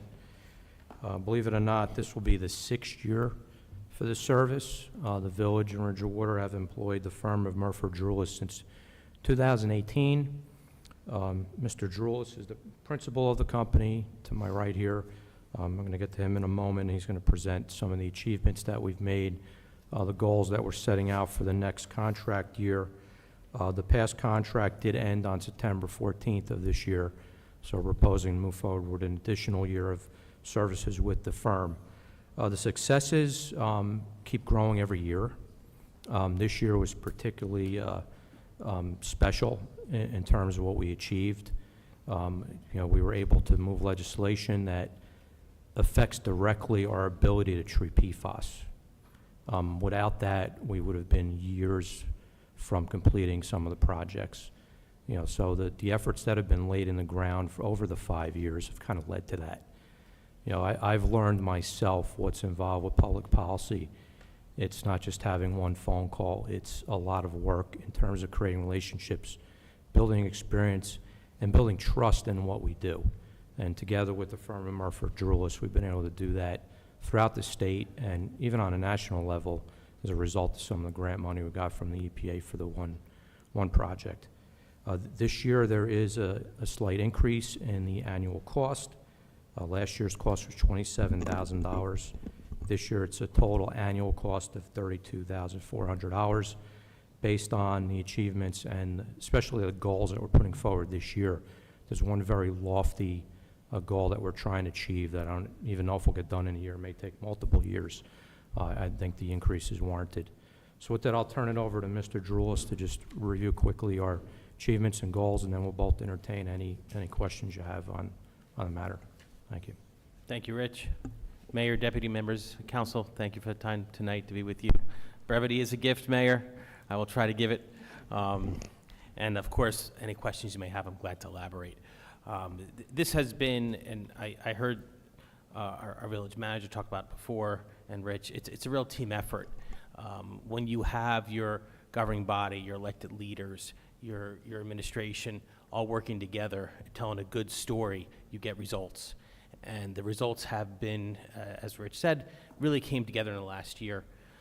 The project started with making sure that the legislature didn't give us any surprises in terms of how we make and distribute water. And here we are now in the halls of Trenton on a regular basis, speaking to policy leaders about what the direction of these, the demands of public policy are as it relates to PFAS and how that impacts municipal utilities, particularly Ridgewood Water and its ratepayers. So we are in the State House. These issues are twice a week, Mondays and Thursdays now, something that state had a few dollars and a lot of interest to talk about. Now there's a lot of federal money, a lot of state money, and legislators are taking action. Ridgewood's on the forefront of that. You have plans, you have shovels in the ground, you have designs that are effective, and you have good data to share, protecting your ratepayers, and this type of action that you've been taking through your public policy work has definitely kept cost at bay. It's a staggering number, the work ahead. But as Rich talked about, the ravine treatment plant groundbreaking was a hallmark moment to show different levels of government coming together to clean the water, a problem that Ridgewood didn't create, but Ridgewood is solving for its residents. That ravine treatment plant is well on its way now, and through the support of Congressman Gottheimer and this organization being ready for that money, we were able to get that $2.8 million. Green Acres diversion, which is something that unless you deal with Green Acres, you really don't know what that is, but if you have to deal with it, you know how difficult it is. Ridgewood has a significant Green Acres diversion request. That the work has to get done, and every day that we wait for our state agencies to take action costs a lot of money. And that got accelerated through COVID, and we all heard supply chain, and we hear all these challenges. Working closely, mayor, deputy mayor, policy team, working with our legislators, bill moved through pretty quick. and now water treatment programs and capital improvements can be done through a very simple public application process. It doesn't require the onerous process that we had in the past. While we're there, we did ask about a couple other Green Acre diversion questions we had. We met with those folks in Trenton, and they were very open to moving some applications that had been sitting for Ridgewood for some time, that if they were closed would be significant.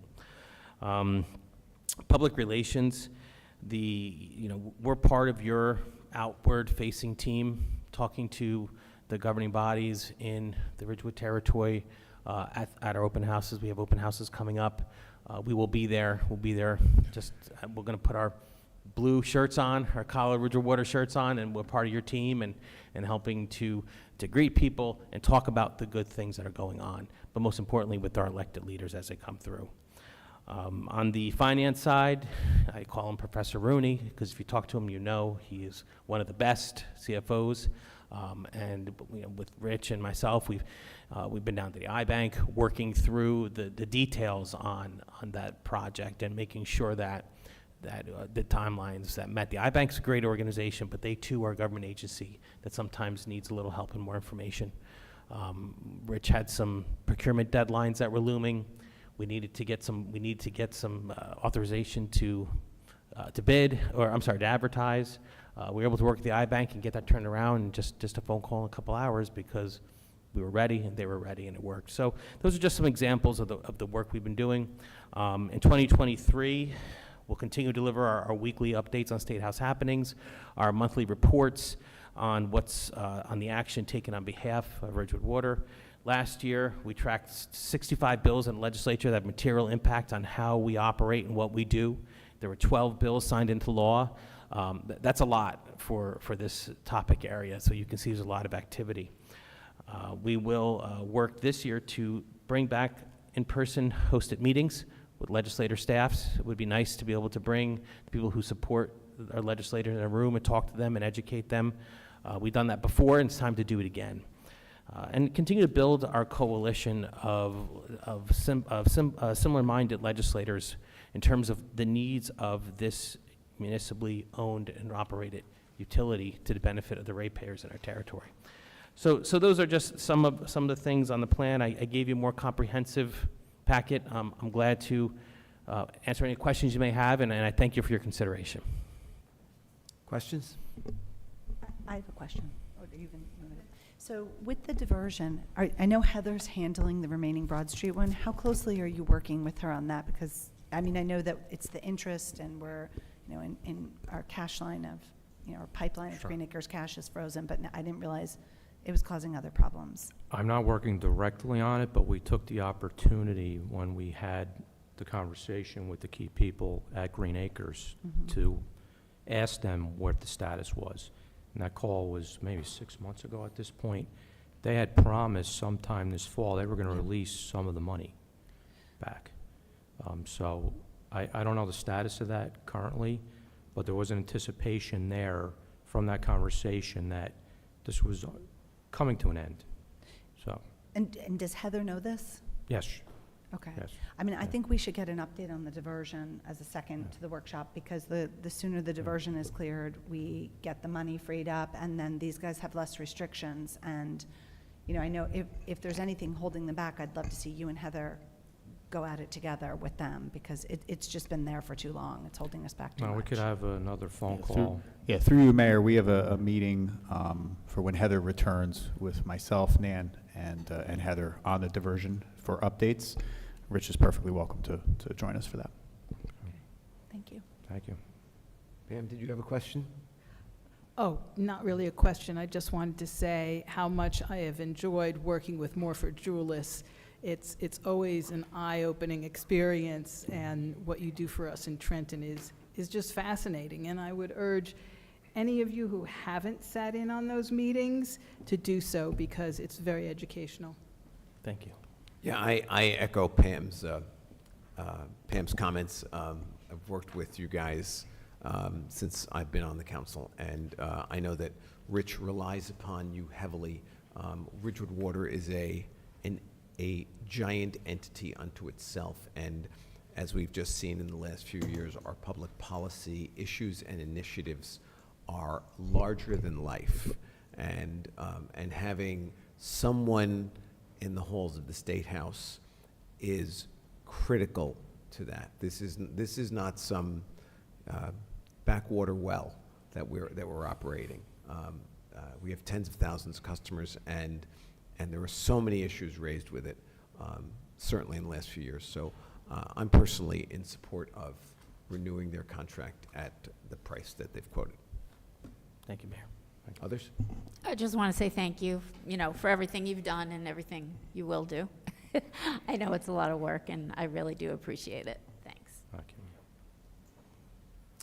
Good? Okay. Thank you, Michael. Thank you, Michael. Next item is 9A3. This is also award of a professional services contract. This is for lead service line replacement plan preparation. This is a long time coming, the result of many meetings that we've held with all 4 municipalities in response to the new law that was passed in July of 2021, requiring all utilities in the state of New Jersey to replace lead service lines that are not just owned by the utility, but are privately owned on residential properties. All that has to be completed by July of 2033. The first step in doing that is creating a plan, and we sought out very early to have that plan done independently so that there's no bias on the part of the utility or anybody or on any of the boards. There's criteria that has to be adhered to, in terms of, people live in those homes, how the areas are prioritized, how many get done in each contract. So we sought out a request for proposals. There were 4 responses to that request. The prices ranged all over from the low of $197,000 to as high as $419,000. Since this was an open and fair solicitation, we provided a ranking criteria. So each of the proposals that came in were ranked on 9 criteria, including price, and then the top 3 firms were interviewed. It was clear from review of the proposals there was one outlier, and they confirmed that on the interview as well. The firm is CDM Smith. I don't know if you know much about them. They are the firm that handled Newark Water's lead crisis. They handled the entire lead service line program there. They're handling Passaic Valley's improvements in the 3 cities of Passaic, Clifton, and Patterson, and they're nationwide on this topic. They overwhelmed us with their qualifications. So our recommendation is to award a contract to CDM Smith. The amount of the contract is $271,400. I just have a question. In here, in the 3rd paragraph, it says not to exceed $268,800. So is that a typo? No, that is actually the correct, the typo is above. The Or 271? let me explain, there is no typo. Their price was revised. Oh. Yes, it was lowered. What happens, and if you may recall, in the case of the last reward for the PFAS project at Arcadis, after we select the best firm, we review their price and what exceptions they may have had in the proposal. So in this case, there was some minor refinements. Okay, So that's why there's the difference in price. thank you. Questions, anyone? Good. Thank you. The final item is 9A6. This is authorization, a request for authorization of temporary use of property. Rigid Water in the Village own a property in Wyckoff on Russell Avenue. Our Russell Well and Treatment Facilities on that property. If any of you are not familiar, it's like that bend on Russell Avenue. As you get off at 208, there's a crossing of the Goffle Brook there. The county maintains a bridge crossing there as well as a pedestrian bridge. The pedestrian bridge is in a state of disrepair. Had conversations with the county engineer. They're looking to replace that immediately. But in order to do that temporarily and avoid any conflict with our water main that exists there, they have to encroach on the village and Rigid Water property. So this is a request for a temporary agreement to allow that encroachment to take place.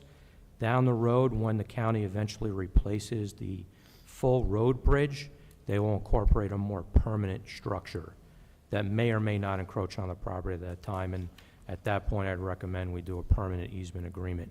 For now, I'm recommending a temporary agreement with all the necessary hold harmlesses and other clauses that Mr. Rogers would recommend, that the county have in it.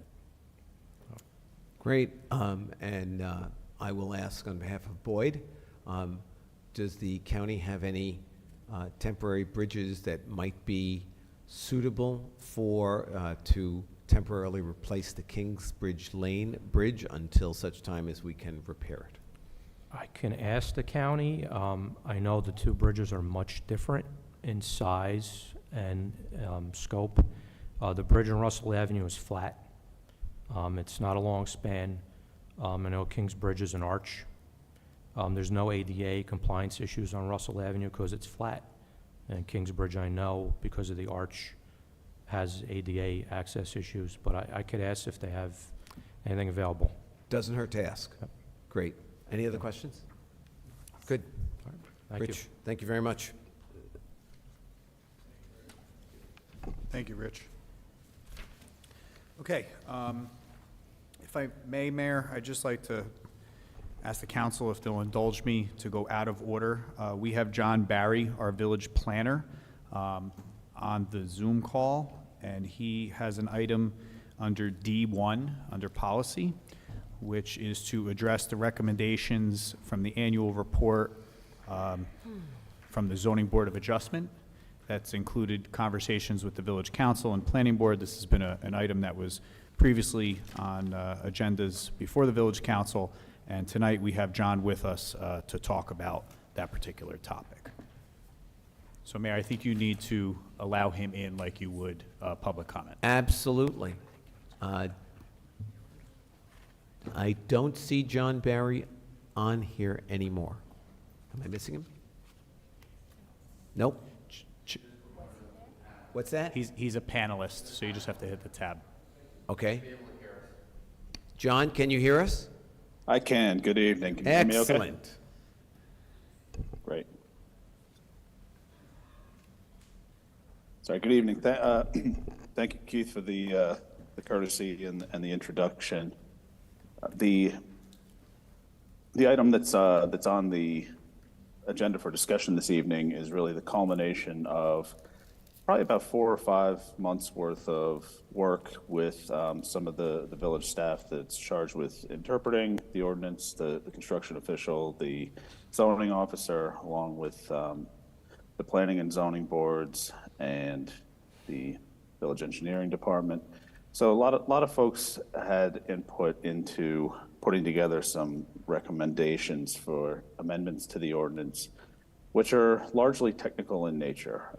They stem from some of the issues that the zoning board has experienced over the last few years and has set forth in some of its annual reports that get transmitted to both the mayor and council and the planning board. And so really there's 10 different amendments that are proposed in a set here as part of the ordinance that's anticipated to move forward, hopefully. The first, section 1 of the ordinance deals with some modifications to language about how driveways are regulated in the village. In terms of the interpretation issues that have come up, it was felt that clarifying some of the issues related to how driveways are measured, how they're applied to smaller lots. It was, the board has seen driveways that have splits in them, that have got different configurations, and has had challenges trying to interpret the width of driveways. So the purpose of these changes here, these amendments, are really to clarify some of the measurement associated with driveways, to clarify that on narrower lots that are less than 100 feet in width, the circular driveways would not be permitted, and incorporate some additional language about the width of driveways as they approach garage doors, which is an interpretation issue that had vexed both the zoning officer and the zoning board from time to time.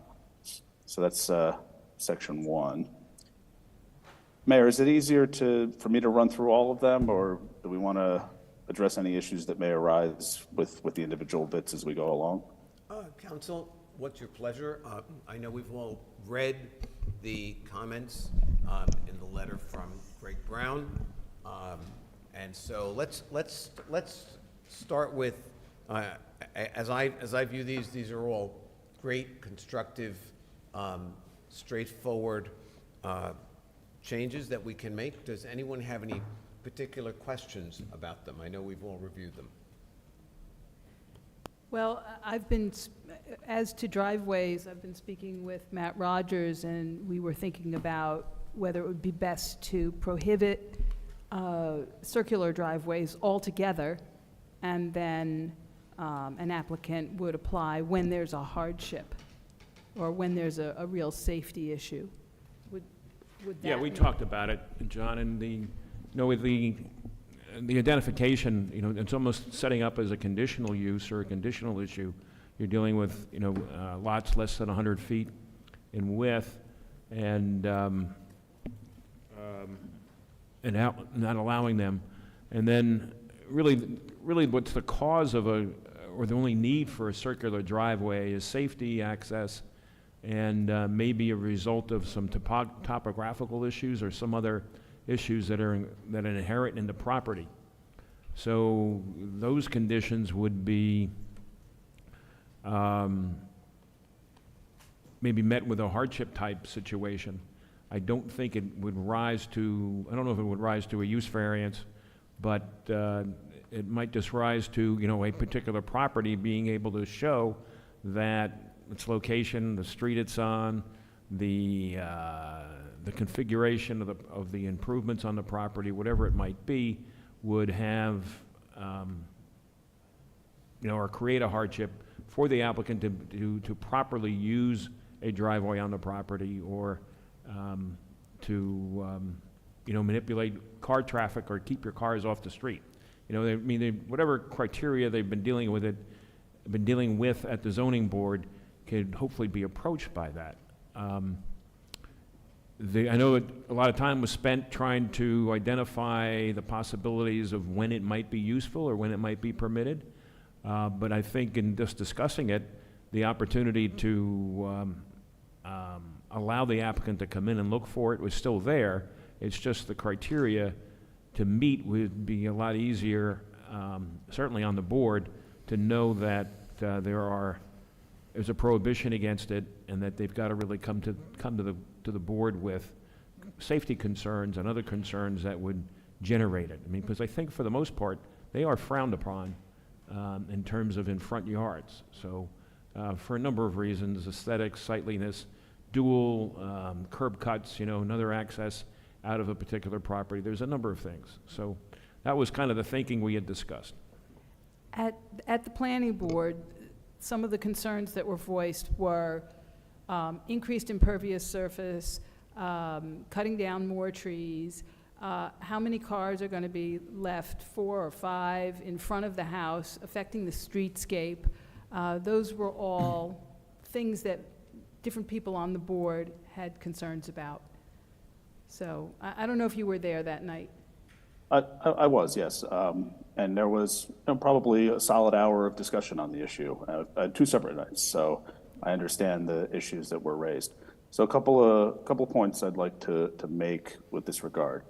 The way the ordinance stands today, there is no prohibition on circular driveways. The intent here was to clarify how driveways are measured, first and foremost, and then institute a prohibition on circular driveways for narrower lots where you're more likely to end up with a circular driveway occupying a greater portion of the front yard of the property.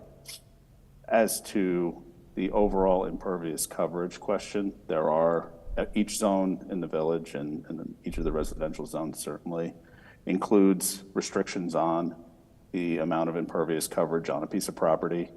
And the residential zones include the amount of a restriction on the amount of impervious coverage allowed within a certain distance of the front lot line.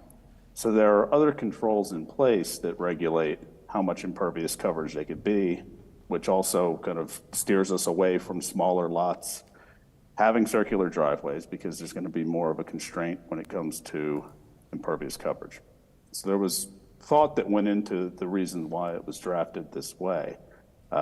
If the desire is to prohibit circular driveways entirely, that's a policy decision and quite simple and straightforward. But I just wanted to give a little background on how we ended up where we did.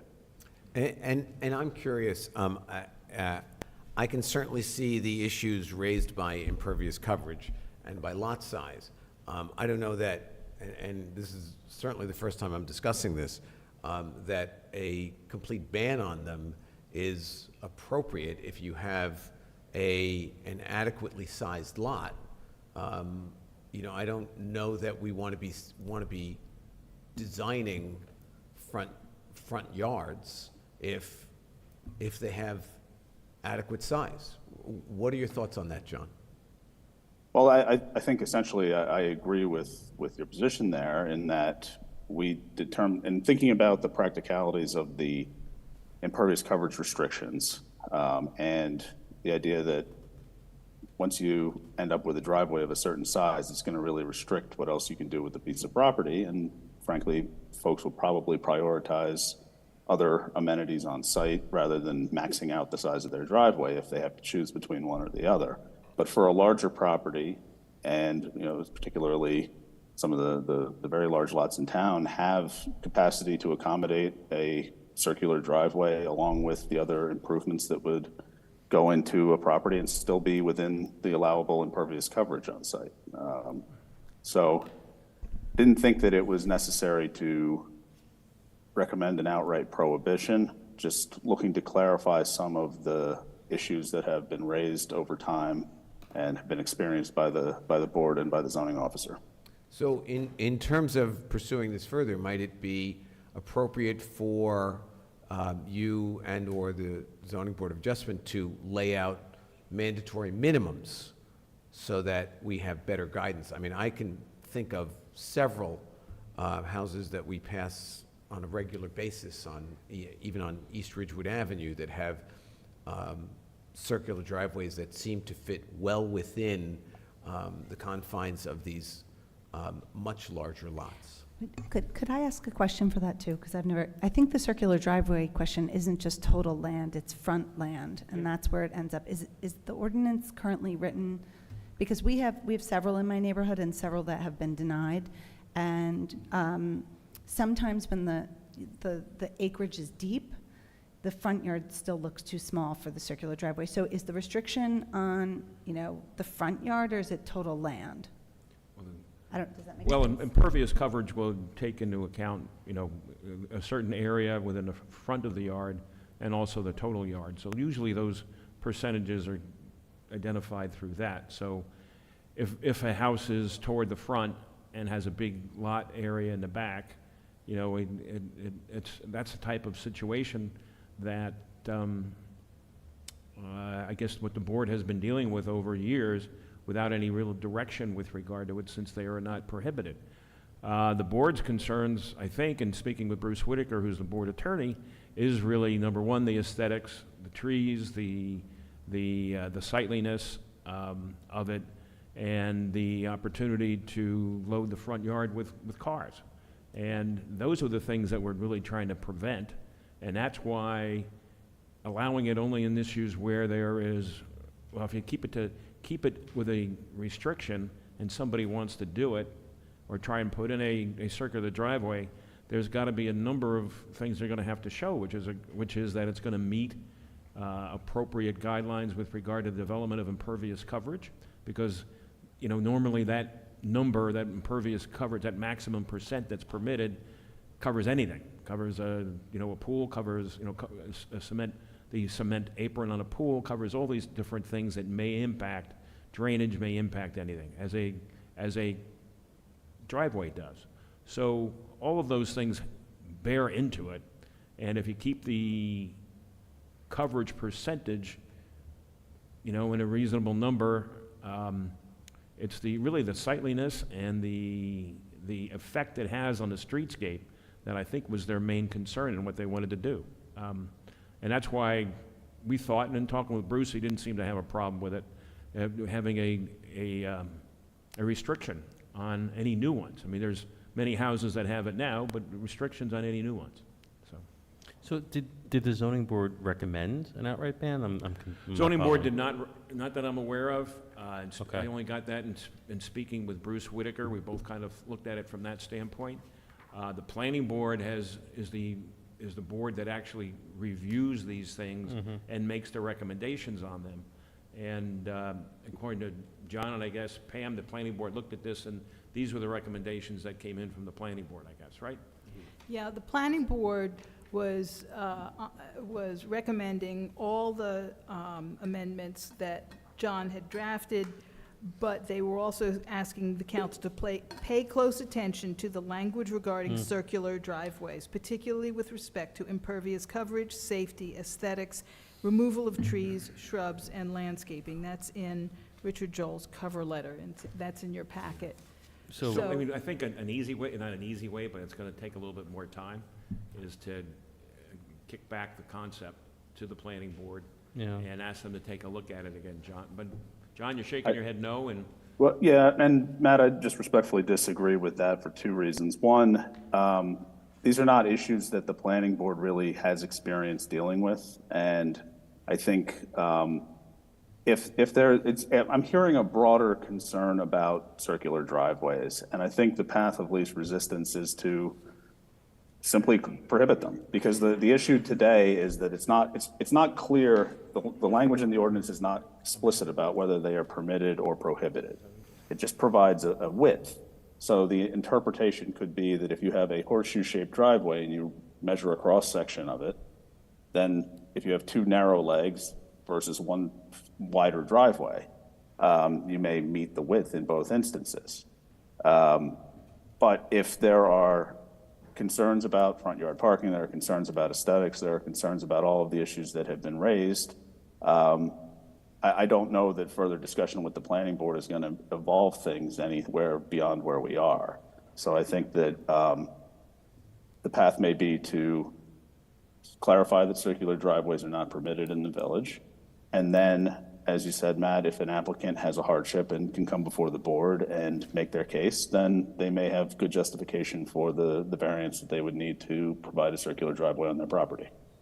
But at this point, if it sounds like there's enough concern about this issue, both from the planning board as expressed by Councilwoman Perrin and now in the council context here, that the circular driveways are probably better off prohibited.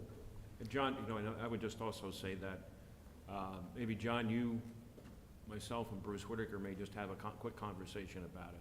But I think if we get pointed in that direction, we'll have some time to rewrite rewrite it, pretty simply rewrite it, but rewrite it anyway, and maybe take care of that in the next couple of days. And I want to jump in here. A minute ago, John, when I asked you, you thought that, putting out regulations on, on how we can do this, how we can achieve this, was the right way to go. I'm looking at Greg Brown's letter, and it said for circular driveways, should we require a minimum lot width and or a maximum driveway width?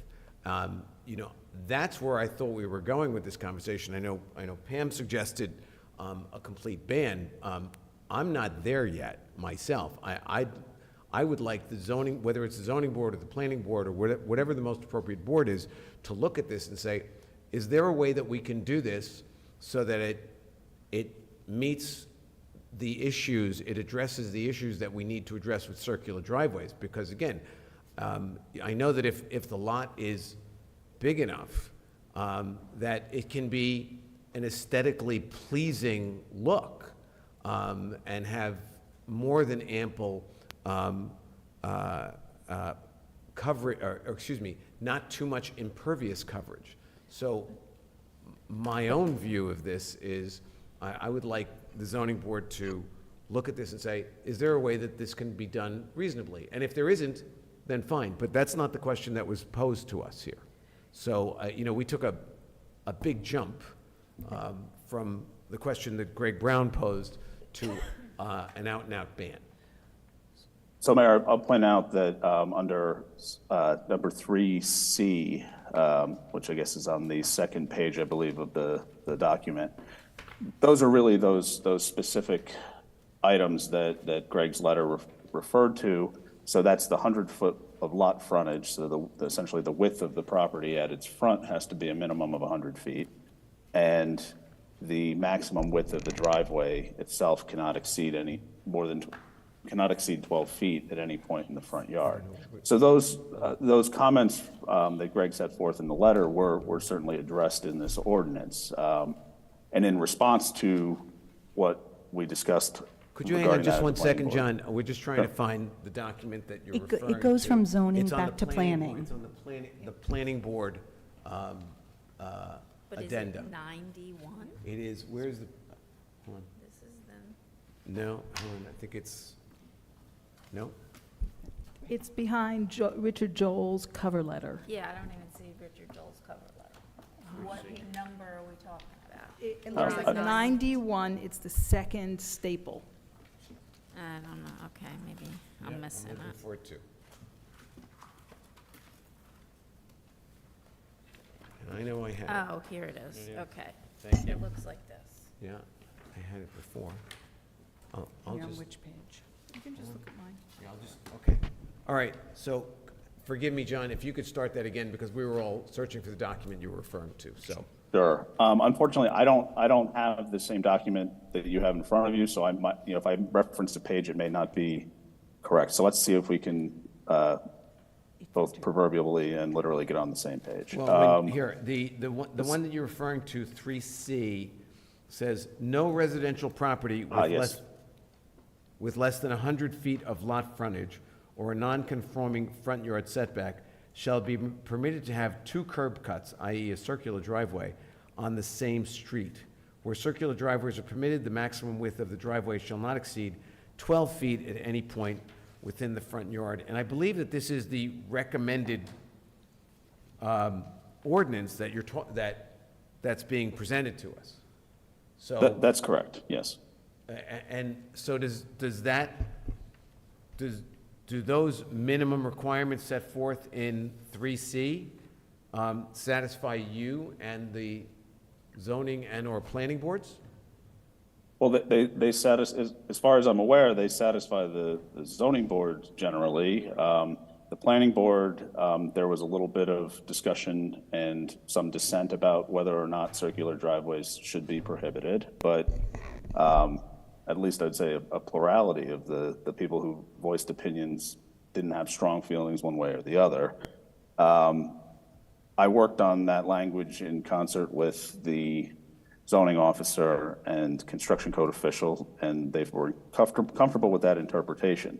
So that's really why I say I don't know that going back to the planning board or the zoning board to come up with more conditions, if you will, would be productive, because we already did, I think. Well, you have conditions here. Exactly, so I think that the I mean, debate that's where we is, wanted to get, so. you know, We've jumped from the conditions that have been proposed to a possible ban. I don't know that we need to go there. I mean, unless someone has any major objection, I'm personally satisfied with the conditions set forth in 3C. John, other thoughts? John, did you just say that you went to the zoning board with regard to these conditions? I spoke with some zoning board members, I guess is a better way to put it. Because it was never, I know that it was never discussed by the zoning board in terms of an ordinance to correct what they're looking at, though. No, we received the annual reports about several years running on some of these issues, and I've spoken with different zoning board members, including Greg Brown, about the issues. Also, I should mention that the planning board attorney, Steve Wellinghorst, was concerned that this language is somewhat vague, and that where the language is vague invites lawsuits. So that's why, another reason why Matt and I were thinking about the prohibition. What part of it do you think is vague, though? I mean, it says if it's less than 100 feet of lot frontage or non-conforming front yard setback. Well, I can't really speak for Mr. Wellinghorst, but I think it was the reference where circular driveways are permitted, and there is no other area where it says circular driveways are permitted. Perhaps we can tighten up this language as opposed to banning circular driveways altogether because we didn't come up with good language. I certainly believe we can come up with language. Matt, correct me if I'm wrong, that is not vague and that is clear enough? Could I just say something? I think that the suggestion of ban is because that's as clear as possible. So I just want to say what I'm hearing, because zoning came here with recommendations, then we told zoning to go to planning, so there's no value in going back to them. And Agreed. from the documents that came here, this driveway issue seems to have been flagged, like, hey, pay attention to that, because now you guys are gonna, with this lawyer, there's so many lawyers involved, write the code. And I want to say, look, it's private property, we need to be mindful of that, but the acreage side to sustain a circular driveway is rather large. And impervious land is one part of it, but streetscape is another. The tree removal is another. And I think that, you know, for me, as a non-lawyer, and Lorraine too, you know, if we grandfather circular driveways in and we eliminate them and then say if you need to apply for a hardship, that's where the reasonable test goes back to the planning board, yes? No. No? Not necessarily, no. Okay, so if it's in there. Procedurally, what happens is that any zoning ordinance has to be reviewed by the planning board, and they make recommendations to the council. So the zoning board never really got this to look at and vote on it or approve it. But and just say, for instance, if there is a ban, and that's the way we go, and again, it's up to the council to decide what they want to do. An applicant who wants to put an addition on his house or do that type of a thing and wants to change the driveway configuration goes to the zoning board with an application for a variance to permit a circular driveway and whatever else they might be looking for. And that's where they put their proofs in about so the zoning board will get these. It's not just the planning board may get it with a subdivision and development site plan, but the zoning board's gonna get probably the better number of applications that may want circular driveways. They've certainly had them over the years. So yeah, we certainly can be tightened up, certainly can get rid of any of the vague language that's there. That's not a difficulty. It's just really the way you want to approach it. And that sounds to me like there's members of the council that don't want to ban it out, and that's fine. And the restrictions, I think, if you understand them, were written well by John with maybe that one issue that Steve Willinghorst brought up, and we can just deal with that, and just kind of correct that to a certain extent. So. May I make a suggestion? I think the other 4 changes that the zoning board asked for are less complicated, and we probably can all agree to accept the planning board's recommendations on those. Can we deal with those tonight and get them through on October 11th and deal with the circular driveways, maybe send that back to the zoning board? Yeah, I I agree. hate to hold this other stuff up. Wait, Yeah, I This agree. is basic stuff. I have one more thing.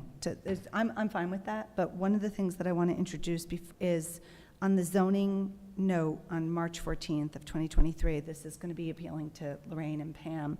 When the tree ordinance comes back here, the as-built survey is really interesting here. And one of the questions I wanted to ask is that, the current tree ordinance is under review, and we're finding that, some people, particularly with the new development, come in clear cut and say they have a replant, and the replant is not honored, and we have no enforcement at the back end. Would it be possible, if tree permits are included, to include that in the as-built survey? Could we do that? Because that was sort of the end. No? Well, I think the as-built survey is for a completely different purpose. I think as-built is really to help the building department out, to show them what was actually built, so they can compare that to what was approved in the resolution. So Ditto trees. Again, bear with me because I'm not a lawyer. So they say we're taking 80 trees down and our replant is 40. And what we've been hearing, I think the 3 of us, help me out here, ladies, is that they don't replant. We don't have I the understand. Yeah, So okay. if there is a part of an application that permits pulled. requires replanting of trees, do you want that in the as-built survey? We And do. that certainly can be included in an as-built survey. Yes. Do you think that's a good idea? Oh, definitely. Do you think that's a good idea to go back to shade tree with? Because that's the concern, is the enforcement, and that there's no check after the permits are There's absolutely We're- no we're on check an- whatsoever. Right. There has to be. But- We need to. But that's a different issue. If Okay. you look at the letter from Greg Brown. So you want the- one, the- 1 through the 5? 1 through 5 is what these amendments that John drafted are addressing. I'm 1 fine. And 1, 2, and 3, those are new issues, and we can deal with those separately. Well, we heard about 1, 2, and 3 in March, and because trees are coming on here, I really don't mean to complicate it, I'm sorry, but Lorraine and I have gone back and forth on this. We're going to have the tree ordinance. If we're modifying ordinances and as-built appears to be a real thing for completion, can we include the execution of the trees? I don't know how you want to phrase it, Lorraine, the trees as per the trees promised, the promised plan of the trees, because we have, we end up in this honor system that, in the case of the clear-cutting property, isn't being honored? Correct. Take a shot at it. No, I mean, like you said, neither of us are lawyers, but we know what the end result should be. There has to be, a way to make sure people replace trees if they are required to, and there has to be enforcement. So how do we do that? Well, it's going to be a combination of a number of things, and it's going to be a combination of the boards, the development boards, planning, zoning, understanding the tree ordinance, and making sure that if they're going to give an approval conditioned upon the replanting of trees, or if there's some that are being torn down and some are being taken down and they are to satisfy the ordinance, there must be replanting. They have to make that a condition of the resolution, because otherwise, if it's not a condition of the resolution, you're not going to get it enforced across the board, and it's not going to be included on an as-built survey. Okay, so, as long as we're all having this discussion, I think the general consensus for the Shade Tree Commission and for when we show up here again, meaning the three of us who are changing the ordinance, I think, am I okay in saying that the consensus from the council is they want the execution of the tree permit process reflected in the as-built plan? I would go for that. Well, Okay. as long as the board requires it as a condition of approval, you can get it. Is that part of what the building department and the zoning board look at now? No, Or for it's trees, not? for trees, no. So here, and I'm gonna piggyback on what Pam said. Why don't we look at, some of these would appear to be very straightforward. So before we get into rewriting many of these things, why don't we go down the list and see those things that we agree on right now, and then come back to those things like circular driveways and trees that are not as straightforward. Does that sound like a good approach? So let's start with number 1 on page 1, which is increasing application fees so that the village professionals have an opportunity to look at these applications more thoroughly, which the zoning board believes will save both time and money for the applicant, because they will assess them right from the start. So does anyone have a problem with that in its present recommendation form? Nope, looks Good. good. Good. Next, number 2, that the village consider the appointment of the same member to serve on both the planning board and the board of adjustment to facilitate mutual awareness between the boards. I gather everyone's on board with that? Well, I think that could become very burdensome on that one person. That's a lot of meetings per month. Yeah, That's a lot of work. Is there anybody that wants to do that? Well, I think the issue is there someone out there? And this is the type of thing that if we can find someone who is interested in doing that, then terrific. And if we can't, then we can't. But certainly, it would appear to be something that if there's a person in this village of 25,000 who is interested and qualified to do that, Sounds like a good thing. I seem to recall something in the statute that a planning board member cannot serve on 2 boards or committees, and that might be an No, you can impediment. have a member on both boards, but if you're can. talking about Okay. ad hoc committees or other committees, because you can have a member on both boards. Okay. But the issue is the qualified person and the time that's involved, and you've got to find the right person. Well, Mayor, I if I- think if this was structured as an if possible, or wherever possible, Well, as long as you leave the opportunity for it to happen, you can work that into the membership. I think this is a shall or may Yes. decision. Yeah. Exactly. So the village council would have the purview that they may appoint someone to both land use boards. Right. But in the event that there's not someone willing and able to do that, they're not obligated to find someone. I would recommend that you consider that language. Is everyone on board with that? Yes. Good. Even Next. Lorraine and I know what shall means then. Yes. And then we will skip over the next one, because there are thorny tree issues associated with that, and go to number 1 at the bottom, which is the extension of a variance approval from 1 year to 2 years, because sometimes it is difficult to get everything completed in 1 year. Does anyone have a problem with that? No. Good. Next. That the planning board consider the allowable depth of a front porch with an amendment to the front yard setback. I don't know if I understand this proposal.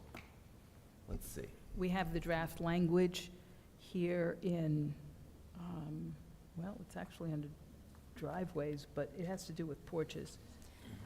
John, why don't you walk us through this? Sure. So there are instances where you have either a house that is built right to the allowable setback line, or in an existing pattern. We have different neighborhoods throughout town where the pattern of development has houses that are a little bit closer to the street than what the setback allows.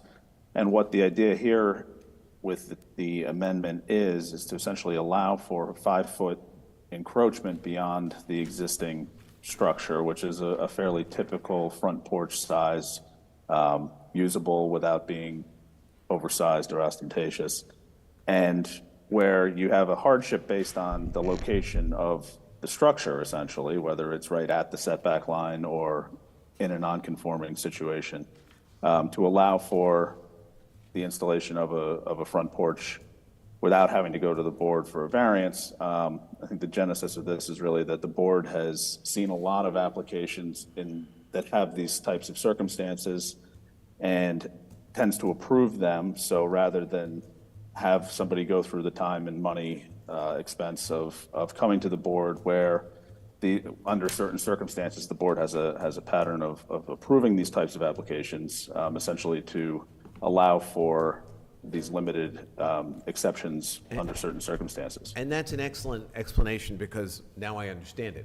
And I think that I understand that this is the recommendation. Does everyone understand and agree that this would be something that we should go along with? Anyone have any objection to I this? just want to ask John a question. So just say we're talking about an area where the required setback is, say, 35 feet from the street, and there's many houses on the block that have porches, and they are 35 feet setback from the street. But then, say there was a newer house that was built, and it's 35 feet back, and then 10 years later, another owner says, I really want a front porch, I love a front porch. They can build a front porch 5 foot in width, so it's 30 feet back from the street? And the Correct, rest of yes. the houses are 35 with their porches. This house would be 30. It's not such a huge difference between 30 and 35. Is that correct? Is that what? Correct, yes. And I think the key element in this is when John explained that this is something that the zoning board typically allows. They grant the variance, so instead of constantly granting a variance, to simply allow it as a matter of right. I get Correct? that. I think I mean, I don't know. I have a front porch. I'm going to guess it's, I don't know. Yours I is feel- deeper than I- 5 feet. I feel like it's more than 5. I feel like 5 feet is pretty narrow. But you think that's typical? It's a functional amount of space. You could put kind of a wicker love seat kind of thing in that with room to spare. You could have, seating facing the street, et cetera.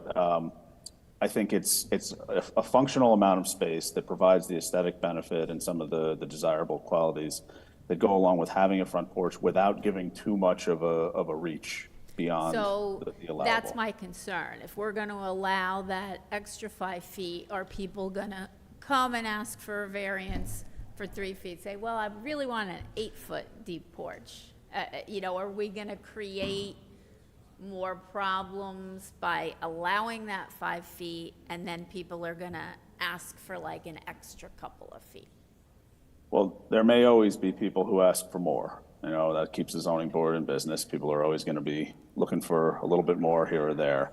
I think what you'll find is that it's been the zoning board's decision-making pattern and habit to really make people justify what they're looking for. And if there were some instance where there was a justification why a 5-foot porch wouldn't work, if there were some sort of mobility or circulation issues that justified more, then certainly there may be an argument for it. But I think that because if this is incorporated into the village ordinance, in essence, folks are already getting a special dispensation when they need it.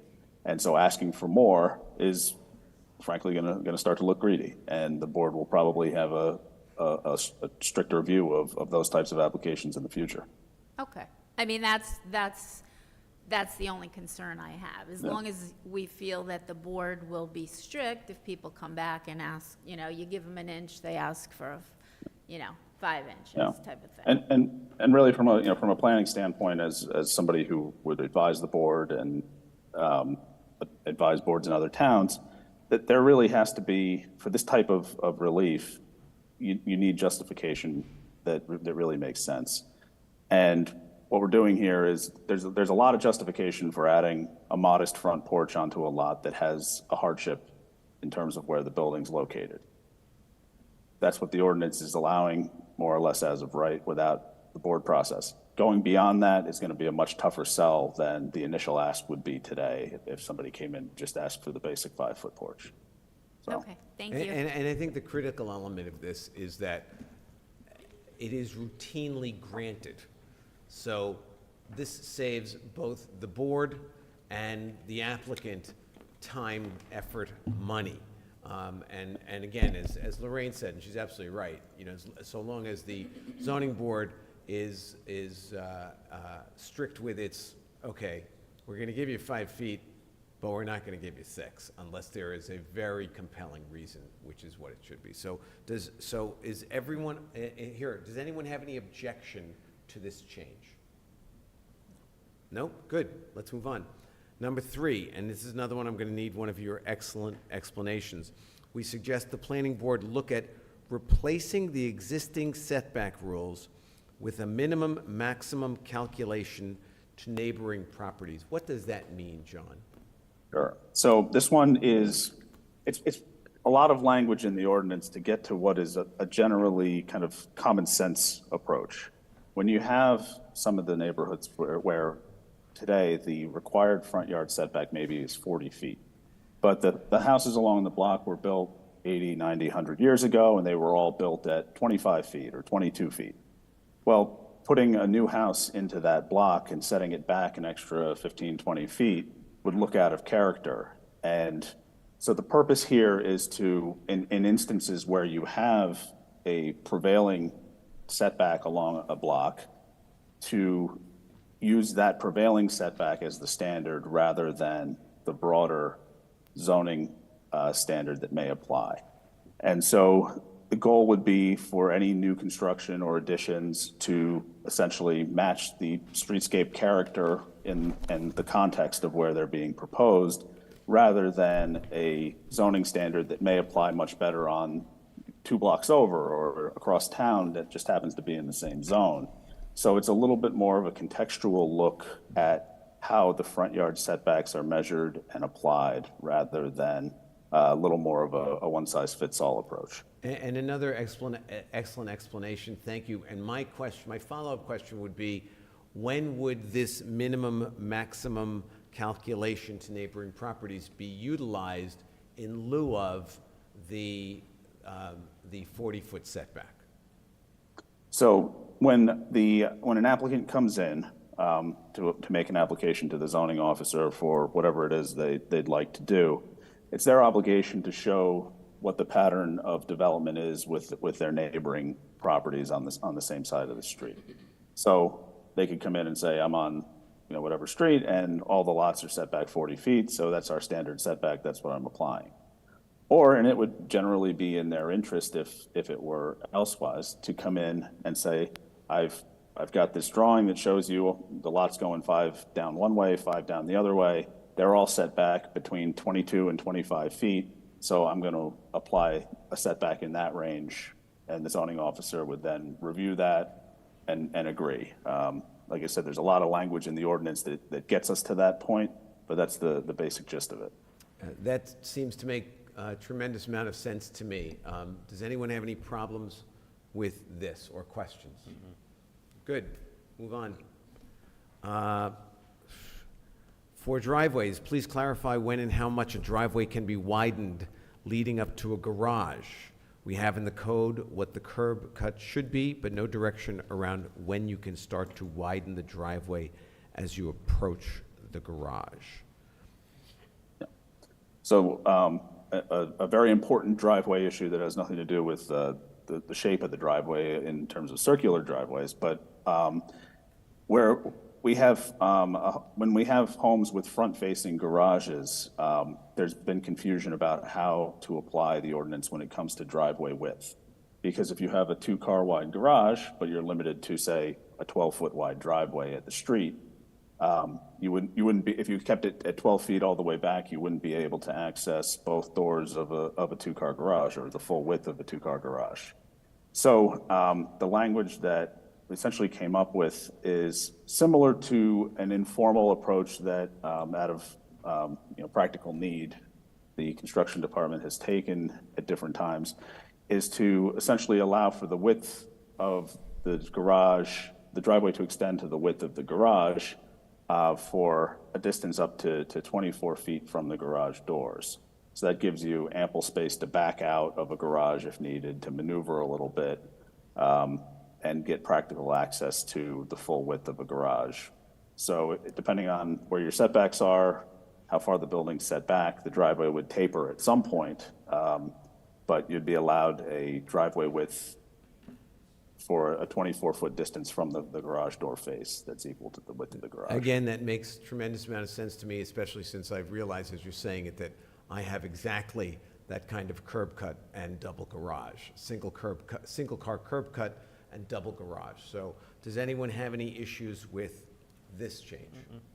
Good. So the two that are up in the air are number 3 on the first page, which is the requirement of an as-built drawing at the end, which I don't think anyone, or excuse me, putting aside the tree issue for just a moment, does anyone have any problem with an as-built drawing being part of the requirement? No. So the issue then becomes the tree ordinance issue. And what I'm going to say is that I don't know that we are prepared tonight to address that. I think it's a very important issue, but we really need to get a proposal on the table that we're not going to come up with tonight. No, I'm fine. I just wanted to introduce it because it's sort of what we've been looking for. Right, And right. we can't all talk all the time, and this has been, with Shade Tree, a big deal, and they are coming. They will be on the agenda. So I'm going to write them, and I'm going to connect George Wolfson with Matt, and we can either move this forward and leave the tree unsettled and then deal with that entirely separately, which I'm fine with. I didn't want it, I don't know, I wanted Let to it go. capitalize. No, I understand. I wanted to capitalize on this legal language, which I'd never seen before. And I think that that's actually a great suggestion, that we move forward with this as is and not hold it up. Right. Because, and then we all agree that we want to take a closer look at a tree aspect of this in a solid proposal. Right, which is coming. Good for everyone? Yep. Great, and now we're back to where we started. It's all circular here. That's right. So, was gonna and use that. I seem to remember that, okay, so we've resolved everything else for the moment. We're gonna come back with a tree proposal from Shade Tree that Siobhan is gonna head up. And for circular driveways, I think the issue that Pam and Matt raised is that there's the possibility that this proposed ordinance is vague. And so may I recommend that we send this back to Steve, the planning board attorney, who said that it's vague, Well, or Matt, perhaps you I can can talk to Steve about it. I think you're limiting the concerns that we raised, but it's still up to the council as to which way you want to go. I mean, it's not just about vagueness, but the issue, and just Pam pointed out to me that chairman of the zoning board is here in the meeting tonight, and could actually bring him up real quick to ask him about it, and if he's willing to come up, I don't know, maybe he's not. Okay. But again, it's going to be up to the council as to which way you want to go with it. Right. And because you might be able to, with talking to Greg, you might be able to resolve it tonight. So. Good evening, everyone. You can sit. have a seat.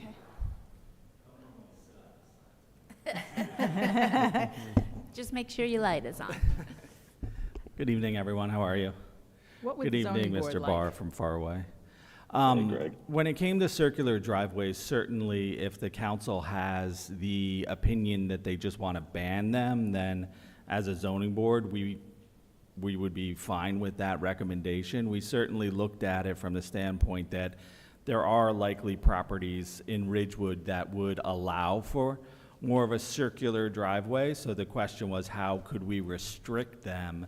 Because the ordinance as it's written right now is very vague as to just based on a certain, Mr. Barr can talk more about this, but based on a certain dimension of it, but not really where that dimension is measured inside of the driveway and how you might be able to put sort of medians or vegetation in between it, et cetera. So I think that looking at it when it came to both the width and then impervious coverage, obviously if a property inside of the village has the width to allow for a circular driveway, the likelihood is in putting that asphalt down, you're taking up a lot of impervious coverage, so you probably would need to come before us for a variance regardless, which as a board, we're very sensitive to water runoff in this town.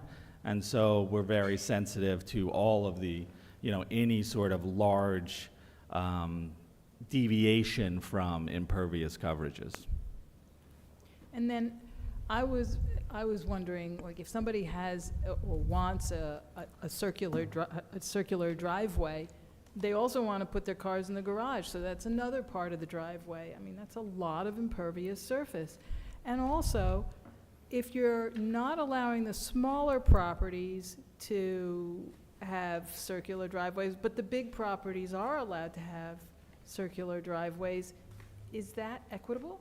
Oh, it's certainly a zoning proposition. It's certainly an accepted aspect. It's a percentage of the property that you have. Yeah. If you have a large property, I mean. It's not discriminatory. I just wanted to voice that. I'm just picturing, I can walk a one block radius around my house, and I can picture 8 circular driveways. Is that right?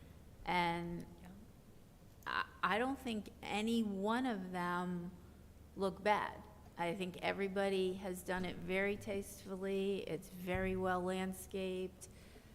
It doesn't seem like, it's not empty, void of trees or anything. So I would personally not want to ban circular driveways, but maybe, make it clear that the property has to be a certain size to even consider it. I agree with Lorraine completely, and again, I can picture many circular driveways in your neighborhood, and they take up a tiny fraction of the overall property. And so, when that's the case, and look, we are all very sensitive to impervious surfaces. But, and I am less concerned with what the mandatory minimums are, which I would leave to you to figure that out. But, and I would not say, oh, it should be on an even smaller lot, because certainly that's not appropriate. But I mean, some of the lots in Ridgewood are grand, and a circular driveway is something that I think adds to the streetscape. So, in the appropriate sized lot. So, you know, we have a proposal here for circular driveways, and you know, here's my suggestion. Tell me what you guys think. Matt, you've dealt with this. You're obviously a former zoning board attorney. Perhaps you can sit with Bruce Whitaker and or Steve Wellinghorst to come up with something that works on all levels. Again, assuming that the council, there's a consensus not to ban them. If there's a consensus to ban them, that's a whole different story. When you say all levels, what do you mean, Paul? All properties or all? Again, here we talk about no residential property with less than 100 feet of lot frontage. And it can't be wider than 12 feet. But something that hasn't been considered is the overall lot size and the percentage of that lot that can be taken up by that. Well, I think they did include that, and that's what the impervious coverage does, I think. So then if it's covered, then personally, I'm fine with it. Okay. And the reason why it's 100 feet is because of your curb cuts, the limited space you may have between the curb cuts, and just the overall aesthetic, you know, overcrowding of the front yard. I mean, I think it and has to safety. be, I wouldn't have a problem if you wanted to increase it to 125 feet or something like that, because 100 feet really is not Well, I that. think probably John can tell us whether or not the planning board looked at, you know, the majority of the properties and, you know, what would be appropriate, and was something larger than 100 ever considered, or? A specific number larger than 100 was not discussed. Okay. You know, we could run some numbers and kind of identify what percentage of properties that might be, if that's something that would be helpful.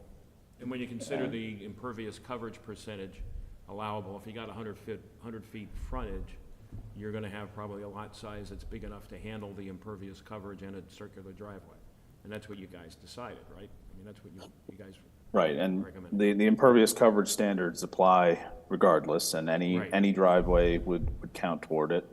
And not only the overall impervious coverage requirements, but also the standards for impervious coverage within a certain distance of the front yard. Driveway becomes a significant component of that for many lots. Hey, so can I suggest, by the way, I don't support at this time a complete ban. I'd like to see what a statute looks like. I don't think we're going to resolve this tonight. I mean, I'm definitely interested in some of the concerns raised by Siobhan and by Pam, but I suggest, as Paul suggested, we move forward on the ones we do have agreement on. Let's get that done. And then, Matt, if we could maybe send this back to you and Steve, And I'll talk to Steve. and maybe bring some language before us. To John and to, Yeah, bring some language maybe before we'll us that, you know, restricts and makes it only when it's appropriate.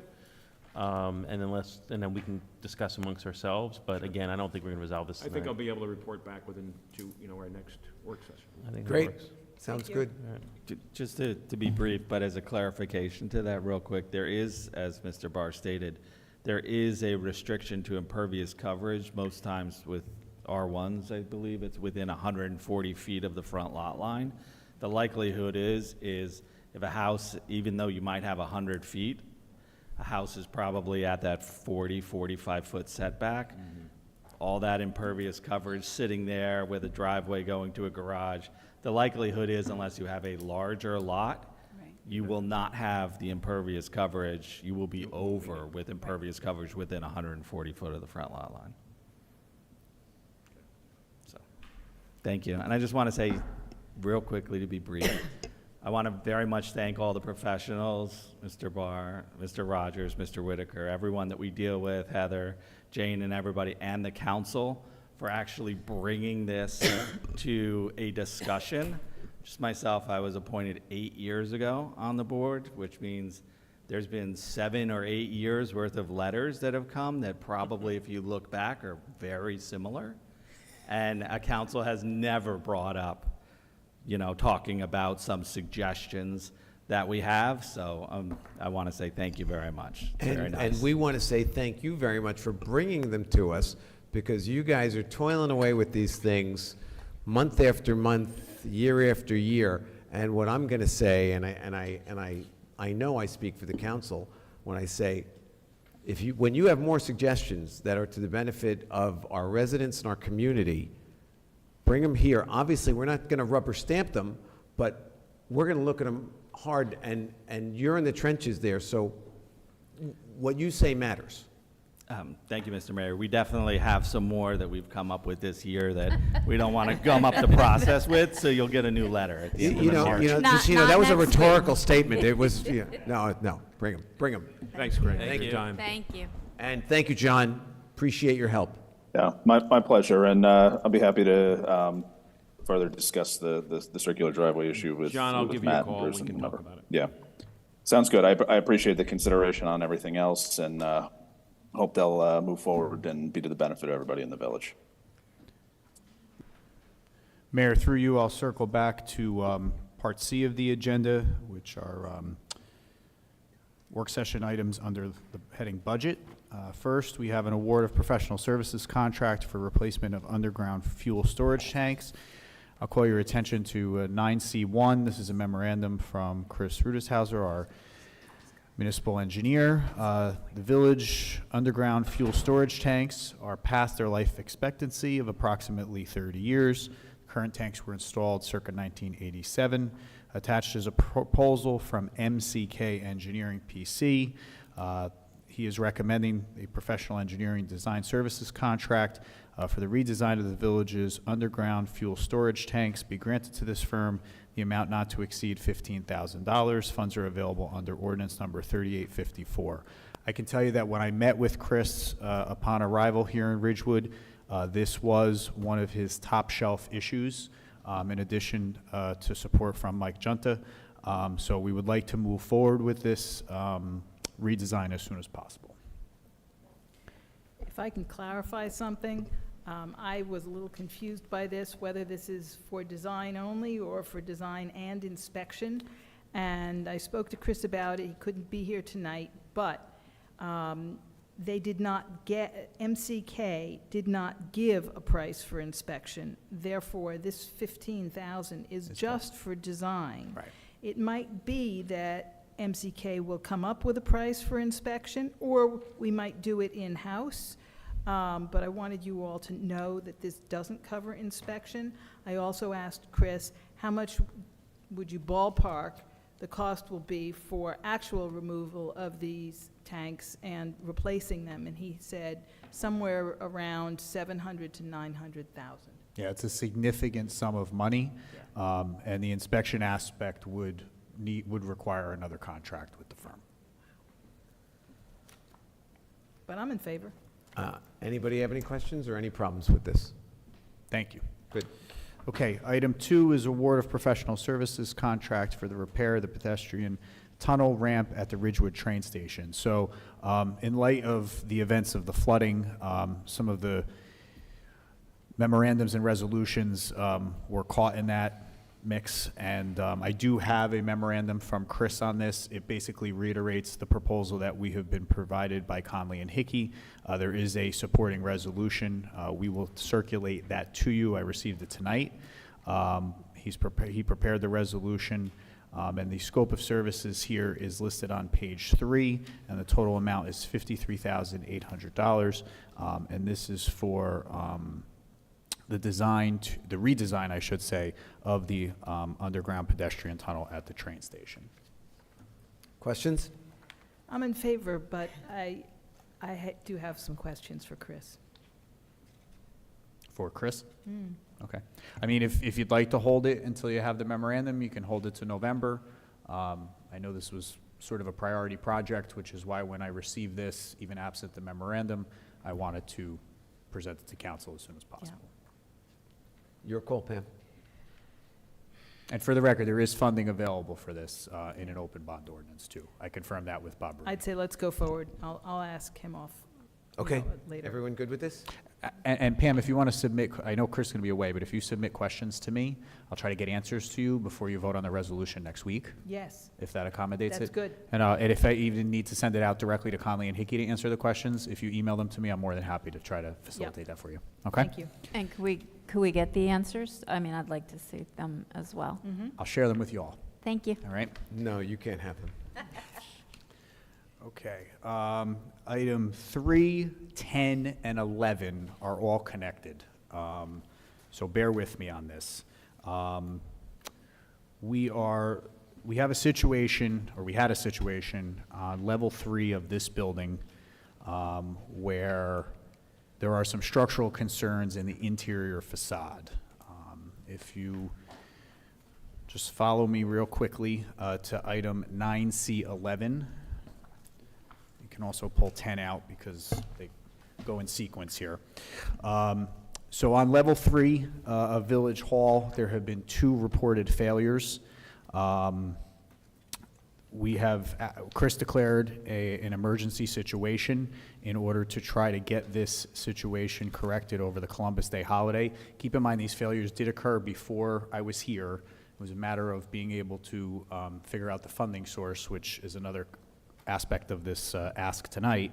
But basically what we need to do is we have a proposal from RCS to come in and repair the plaster ceiling. You can see under number 11, there are actually pictures that support this request from engineering.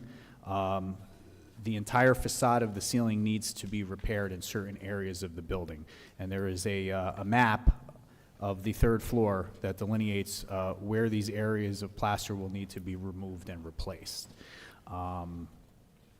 We'd like to get this done over the 3-day weekend.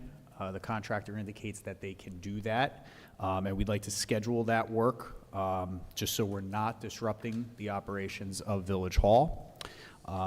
Item 10 is the emergency appropriation bond ordinance, which we're requesting in the amount of $110,000, which would be introduced next week in order to accommodate these repairs. Did we ask any other contractors for estimates, or is this the one and only? Bob Bruni did the collection of estimates. This was his recommendation. They were secured before I arrived here, and then they were updated, so I would have to ask that question, but I'd be glad to find out for you. Okay. All right?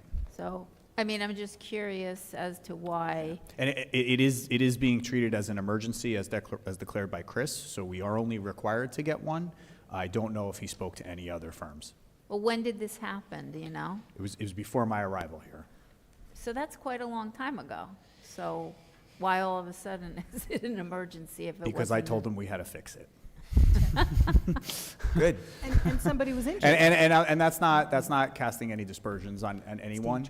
But No, you know, I realize it's dangerous. priorities but- happen, but I just don't want, and Chris and Bob agree with me. As a matter of fact, Bob has sort of taken a lead on this. I just don't want to run the risk of having something else happen. I'd rather get it corrected, get it fixed. It's considered an emergency situation as declared by the engineer. Everybody's working as a team on this, and I think we have the opportunity to get it done over the 3-day weekend and not disrupt services here. So I realize it's a little fast-tracked, but I would like to get it completed. Sounds good to me. I mean, I do understand that, but I think in the future, this should have been jumped on right away. We should have had a couple I can't speak to the turn of events before my arrival, so. I mean, it's been a full year. When you look at the date, the original memo was October of last year. Yeah. And there were two situations, Yeah. so. Yeah, so All right. that's crazy. I would just like to say, I hope that if anything else, happens, we need to do better, I timing-wise. am cautiously optimistic that that won't happen in the future. So, And is the contractor charging us any extra premium or whatever in order to do it over the weekend or to do it on this emergency basis? Yeah, I think there was reference to that in here, Deputy Mayor. I'm sure. And they deserve But again, you have to weigh that out against the Potential for disruption of operations. For example, we had a new HVAC system which Signal was able to install on Tuesday of this week, yesterday. But that did disrupt our court operations because it was happening on a work day. So they had to work out of Glen Rock yesterday, which worked for a day, but this would be 3 days of disruption in all of those shaded areas on the third floor map that's connected here. is everyone good with this? Yeah. Good. Okay. Just so everybody knows, RSC helped us get the bid quotes for the construction. So they went out, they got the contractors through 3 quotes, and that's what they have. RCS is just part of this.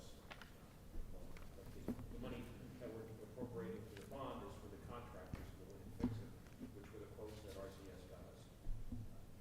So it's not as if it was just one bid, there were 3 quotes got received. Okay. Okay, the next item actually was spoken about at a recent council meeting as well. This is the continuation of the Safe Routes to School sidewalk replacement project. Chris is recommending the award of contract of $157,468 in order to continue this endeavor, and the resolution to pursue that is attached. Good? Okay? Yep. Next. Okay. Okay, the next is memorandum from Fire Chief John Judge. He's requesting to amend Resolution 23-279 that originally awarded $169,651.54 contract to Goosetown Communications of Congress, New York. That actually needs to be split out, and $18,936 of that needs to be awarded to Motorola Solutions. So the money's already been appropriated and approved by council. It just needs to be segregated out between the 2 vendors. Yep. Good? Yes. Let's go. Okay. Next item is the award of contract on the recommendation of Dawn in our health department for the employee assistance program. We are switching vendors for this program. The current vendor, we're not quite sure, has the capacity to continue. And I can tell you that there have been at least 3 incidents that have occurred in the village since I've been here, since July 10th, where I felt that employees may need to be referred to an employee assistance program. One of the issues was talked about at the top of the meeting tonight. The other was the Graydon Pool incident. So we're recommending the award of contract to Intervention Strategies, and they are a 24-hour, 365-day service for our employees should they need to be referred to for any type of assistance or support. The contract is $8,100 annually, and I'm pleased to report that Dawn was able to take $5,000 of that out of an infrastructure grant that she has been awarded by the health department. Did you want to cover 9C6, Chief? Did I miss it? I think we skipped over it. Well, 6 was, With Lesso? hold on. Federal Lesso? Oh, yep, mine were out of order. My apologies. Okay. So we're good with the employee assistance program? Yeah. Okay, circling back to number 6, thank you. Police Department is requesting participation in the federal government's Lesso 1033 program. This is a program that allows for the federal government to hand down equipment to local police departments. The equipment that might be handed down over time ranges from everything from heavy water rescue vehicles all the way to patrol uniform equipment. I can tell you that I highly recommend the council consider this for the police department. When I was in Woodland Park, we were able to receive 2 military-style heavy rescue trucks that were used in flood events. And in light of recent circumstances, if that situation were worse, equipment like that would be useful. And the chief and I have already discussed about trying to pursue that through this program. Sounds like a no-brainer. Okay. Everybody? Good? Okay, we did employee assistance. Assistance. Okay, next is also a memorandum from the Chief of Police. This is to authorize a purchase to update our domestic violence juvenile interview room camera system. Total amount is $39,127.20, and funds are available through the capital budget under the police department. Good? Okay. Let's go. Number 9 is request to rescind and replace Resolution 23-149, award of contract to Cultural Resource Management and Historic Preservation Specialist. To my knowledge, and I don't know what occurred in total, maybe Matt can shed some light on that prior to my arrival here, but the title of the company, which is now Primavera Partners LLC, is the appropriate title. And as per our policy in the clerk's office, we do like to award contracts under a physical address rather than a P.O. box. So those are the only two changes between the resolution that was previously adopted by council and the resolution that we would consider next week. Good? I just have a question. Matt, maybe you can explain. So is this like a new company? Did he I don't understand. The issue was, when the issue was raised by, I forget who, from the Shedler neighbors, I asked Bob Rooney to take a look at it to make sure that we were on board and everything. Matt, you need to speak in the mic. Oh, sorry. Can't be heard. I just wanted to look at Lorraine. So I wanted to make sure that, we had it covered properly. And Bob can better answer what he discovered, but from what I understand, it was a clerical error that we used the word Peter Primavera instead of Primavera Partners. We used Peter Primavera Partners, and that's why there was some issue with regard to the EIN that came back from the state. There's nothing that I've heard that indicates that it's a new company. It's just the name of the company, and when it was looked at to put on the first resolution of approval, that they just typed the word Peter in there and added that in. So the EIN number is the same as it was? The EIN number was always the same, it's just that it didn't match Peter Primavera Partners. And that's what I understand was the mix-up. But Okay. Bob is the better source for that because he's the one, his office checked into it. So. His office is also required to have the business registration certificate on file before we can process any payments, so. So I'm just curious for anybody that we hire, do we have a procedure that the business office goes through to vet a company? That I don't know, usually. Oh, God, I'm sorry. Yeah, I'm just going to say, usually in our, I know, in our bid proposal, when we issue a bid offering, one of the forms that they have to provide, any bidder that comes back in, any vendor, has to provide a business registration certificate with the state of New Jersey, and that's what's used. Now, whether or not that was where the problem was, or was it just when the resolution was written by whoever wrote it, that they used Peter Primavera Partners instead of Primavera, I don't know. So. Okay. All right, thank you. Yeah, and just for clarification purposes, we do not vet, if you're defining that as background checks, any of our professional service providers. No, I mean, I'm not. we do it on every employee, and including, a physical evaluation, health evaluation. But as far as vendors and/or professional service providers, when you use the term vet, in my mind, that sounds like a background check. We do not perform that on any of those who service us in a professional capacity. I was just saying including that my their friend, Mr. Rogers. The name of the company matches the EIN is what I was getting at. Yeah, and we do have a checklist of paperwork that needs to be submitted, contracts need to be signed, those types of things before the finance office will process any payments. Okay, Okay, thanks. and then, Mayor, under policy, the second matter was the manner of addressing council and decorum. That is a village council issue. Right, and I know, I think this may be the most important thing that's on our agenda tonight, and to begin addressing it at this late hour Yeah, I had the same thought. is, I think, unfair to not just the council, but to this issue. And what I would ask the council, if it's their pleasure, if we could put this on as item 1 at our next work session. How about we do this? Because I think it is super important, and I think it's. And I agree with you completely, super important. And I don't think we would do it justice tonight, but maybe we could just hear from our counsel what his thoughts are, what we could put into it, just so that we can think, about what we're going to ask for the next time when we talk about it. Does that make sense? Well, can I ask, can we get a potential draft, or are we not that far apart? Because I hear you, Lorraine, I'd like to hear it too, but we're like 5 to 11, and I'm not sure it's fair to Matt necessarily to put him on the spot like this. And I do completely agree, Paul, you read my mind, this should be lead off next time around, because we should spend a lot of time talking about this.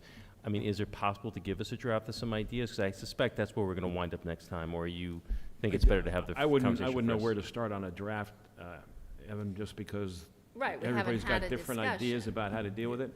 So I think it might be wise to do it.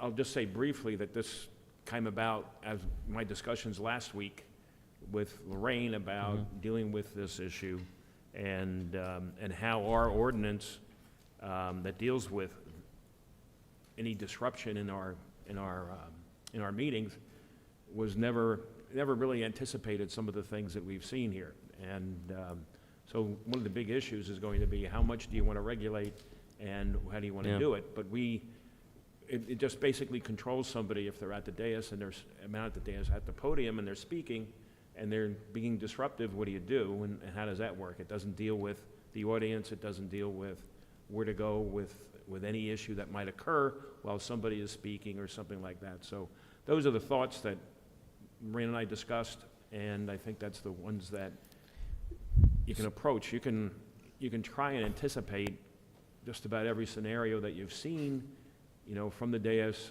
during these things, and try and regulate it. I wouldn't suggest that's a good way to go. Are there any other towns that we could look at their ordinances? Through you, Mayor, that's exactly what I was going to recommend, to sort of meet halfway, because I don't think that Matt or I really know where the council's heads are at, so to speak, in trying to draft something to start with. But what I can do is I'll do some research to see how other towns that I think might have some verbiage that would apply to what you might want to consider, what they have written out. And I have to tell you, I think this is going to become a more prominent issue, because in the last 48 hours, there were 2 news articles out there. One about an incident that occurred amongst council members in the city of Patterson, and another that happened with the spouse of a council member in the city of Clifton during a council meeting.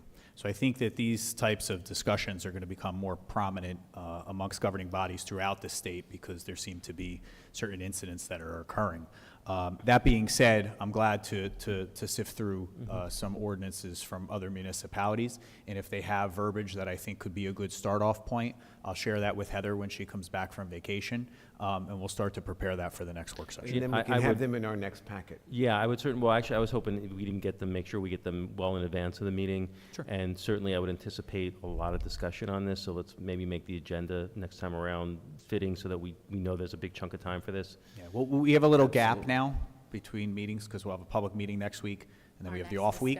We have the off week, so I think we can get it to you in plenty of time to That'd be be able great. to review it prior to the work Have the session. ability of the off week to look at other towns would be really helpful. Thank you. Okay, we'll work on that in the in-between. Can I just say one thing and go for broke amongst the 5 of us? I think when you read the current thing, the issue is the expansion to the whole audience, not just the speaker. Correct. I think that we're, from the conversation, I just want to make sure that I don't think we're that far off of the changes, is that the current ordinance for the public who's watching restricts us to action to the speaker, and that leaves the room as a whole completely unaddressed. So, if that would help, rather than sift through everything, I think the sentiment, that's the only change that I would really feel like. But that's what you guys are going to discuss Right. once we get back. Yeah, let's leave it for the next meeting. I have some First Amendment concerns with the way this is written, so like I said, we're gonna have robust discussion, I'm sure. Yeah, and to Evan's point, let's. No, I just wanted to say that was the summary. No, and I think that's a very good point Okay. to focus, but that this is going to be a robust discussion, and to make that meeting as much as possible, as light as possible. And I understand that there's business we have to get done, but just not to put any other heavy things on there. And then, Well, Mayor, the tree ordinance is on there, that's going to be heavy. That's going to be very heavy. Now, can I say one more thing, because we're on here? The articles of government, because yesterday was the time where the changes we made, the ordinance 20 days past that, I'd sent, that needs to be updated in the E-code and on, okay. Right. So periodically, and I don't know, maybe Eileen can share with us, it's done in some municipalities on an ordinance by ordinance basis, or it's done yearly. So the ordinance is law. It's just a matter of when that information is sent to general code, Eileen? Yeah, it's When sent to general for code update. right after it's adopted. It does, okay. Yes. So And you do it on a rolling basis, not on an annual basis? Yes. Okay. So once that ordinance will then be sent now that it's law to general code, and then they'll update the code book. Okay, and then the only thing is that we have the guide that still has the old time limits in that ordinance, because it's the Okay. same. I'll write you tomorrow. If the 20 days are up, it's now effective. It's not Right. law. We have to refer to it for every time. Right. Okay, all right. So Eileen, if we could update the guide when Heather gets back, that would be helpful. Okay? Okay, and then Mayor, lastly on the agenda, under operations is the 2022 municipal audit. We shared a full copy with the council, the big bound book. Last week, there were 3 audit comments that were found. There's a corrective action plan that was submitted by Mr. Rooney, who again apologizes for not being here for this action item tonight because he had a family emergency today. But the corrective action plan has been duly submitted. And I have to say, after reviewing my first audit here in Ridgewood, this was a very clean and satisfactory audit. So. Great. Everybody good? Excellent. Then let's go to public comment. We are after 11 o'clock. I would recommend that we extend our meeting to 11:10. Does that work for everyone? 10 minutes, yes. Good. Cynthia O'Keefe, 542 West Saddle River Road. I just wanted to take 1 minute to just address the point. I couldn't really, Matt, hear what you were saying, which part of it is my hearing, and maybe the microphone wasn't like working properly, so I apologize if I'm going to repeat something that you already said. But with relation to Peter, and, you know, I'm not an expert or a forensic accountant, but I looked in the binder, I looked up and did a quick Google search of the address that was listed. It's actually an apartment on apartments.com that was rented in March. So, you know, I guess I question, like, we're hiring this expert. Does he work from his home? He doesn't have an actual office. And I noticed a while back, I guess when we first were introduced to him, he had 19 Dewar Avenue in North Plainfield, which is kind of a very ramshackle, rundown business with like broken windows. If you Google it, you'll see these details. So my concern is, you know, we're relying on him to be an expert. You know, we've heard some negative feedback from people that he's worked with, and, you know, I'm not denying the guy's, you know, ability to make money and support his family. I'm just saying, as a village, what are the optics on us that we are engaging with him and he's working out of an apartment? I don't understand it. And again, I'm not an expert, and if that's acceptable, that's fine. I just have never heard of anything like this before. I would think that somebody who's been working as a credible expert in the field and has all these relationships that he said he had would not be working out of an apartment. That's really all I wanted to say. Thank you. Thank you, Cynthia.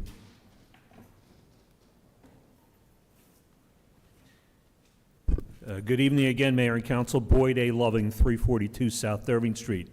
I wanted to comment, congratulations to Mr. Whites for not wanting to take what the state has said in terms of the parking over there at the Park and Ride.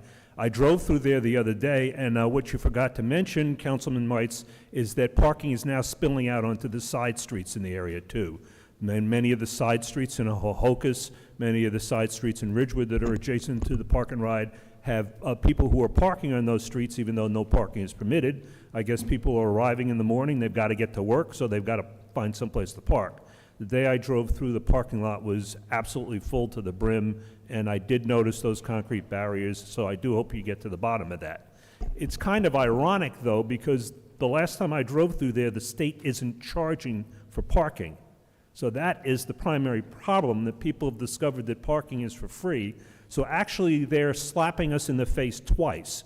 They're taking revenue away from us in our own parking areas, and they are also not providing enough parking, which is causing problems for our residents and our commuters. So let's hope that you're able to get to the bottom of this and tell the state exactly what we think of them for basically slapping us in the face twice.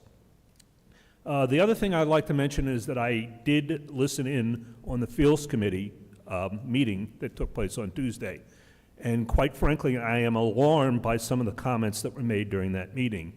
And the comments that alarmed me, I already talked to or already wrote to the manager about them, were that there were many, many comments that were addressed at keeping people who don't belong off the fields. As a person of color, that really disturbs me. We know what happened in Mahwah. We know that the AG's office went into Mahwah and basically said that what you're doing is wrong, trying to keep the people of Rockland County out of there. It really disturbs me when I hear those comments. What is happening? What does it mean we want to keep people who don't belong off the fields? It is a public park. I repeat, it is a public park. A few weeks ago, my grandson and some of his friends were out here playing kickball. I don't need a police officer to come up and ask me, when I'm out there with young kids, hey, are you supposed to be here or not? There was quite a bit of discussion about getting the police to help relieve the matter of getting people who don't belong off. The police have more important things to do, quite frankly.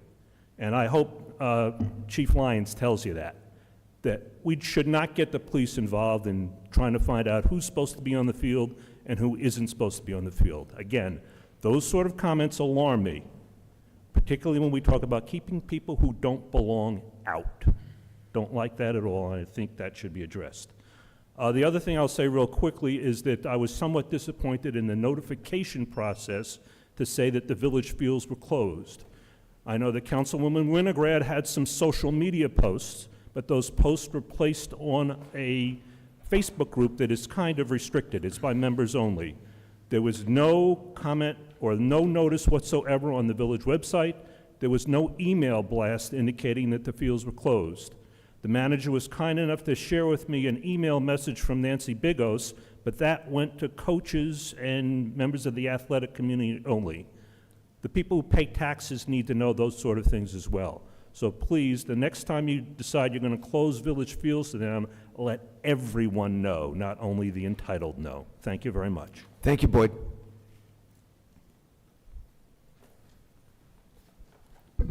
Ann Loving, 342 South Irving Street.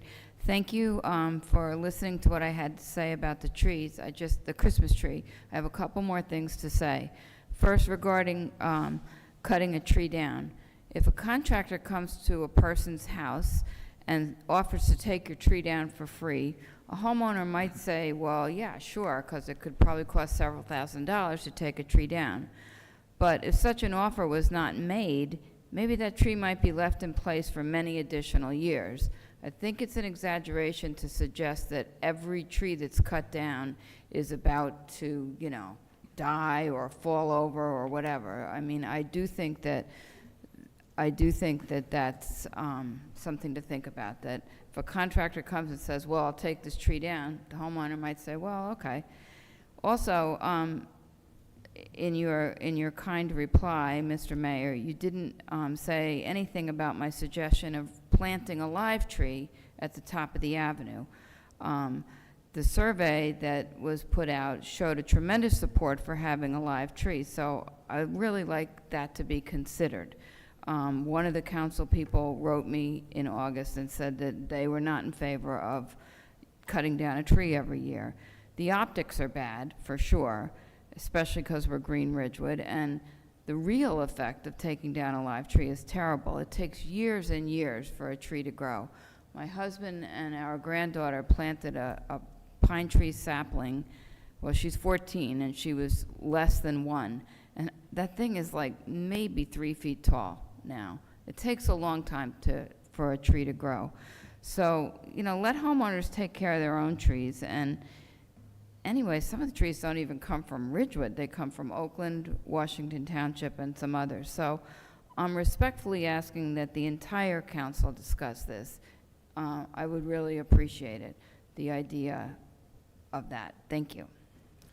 Thank you, Ann. And the hour is late. We have a couple more people online. I'm happy to discuss with you after the meeting, just to clarify some of the issues that you raised just now. And right now we have Susan. You're up next. Thank you. I thought I wouldn't be, I'd be cut off after 10 minutes. I want to thank you, Susan Ruan, 705 Kingsbridge Lane. First, I would like to thank the Village Council for addressing the decorum in the village. At the village meetings, it is a very important topic, especially given residents' behaviors at recent meetings. Second, I heard that Chris, the engineer, was declaring emergencies, one for Maple, the next for the Village Hall facade, and then for the pedestrian tunnel to the train. I have a question. Why, and I don't need it answered right now, but I would like to get an email to explain why Chris never declared the footbridge an emergency, especially after a second child was hit by a car. So emergency of funds could be raised to fix it. Okay, and then I heard about trying to find a footbridge from the county, which is very alarming because it would be a flat footbridge that might not be the right size. What's the most alarming is it's a flat footbridge, which is similar to what is at the high school and causing the beaver dam effect, which is now going to cause that beaver dam effect to houses. Our houses were flooded at Hurricane Ida, and it went up 3 houses on my block alone. One house on Terhune was completely was condemned. If that is going to be the case, that you're going to replace the arch bridge with the flat bridge, I am going to notify all the residents that were flooded at Hurricane Ida, because this is an alarming development, because that is not how the bridge was designed, and it's designed because we actually do get flooded. And that's pretty much it. Thank you. Thank you, Susan. We have one last person. I believe it's Jackie. Jackie, the hour is late. By all means, proceed. If you could be brief, it would be appreciated. Thank you. I'd like to comment about Peter Primavera, as far as that it was the same, that we just needed to change an address and it was the same name. I don't understand what's going on. I've sent emails after emails with documents attached, proof. There are Oprah documents, which means that the finance office has this information, but yet it's not being addressed properly. So Peter Primavera Partners on the W-9 provided an address, not a P.O. box. The address was 534 Boulevard in Westfield, New Jersey. The EIN number was 244243556. An email from Olivia CCing Robert Rooney of the Village of Ridgewood Finance Department says, I'm trying to set you up. This is an email to Peter Primavera. I am trying to set you up as a vendor in our system. When I type in your business name and your EIN number you provided, it comes up as no match.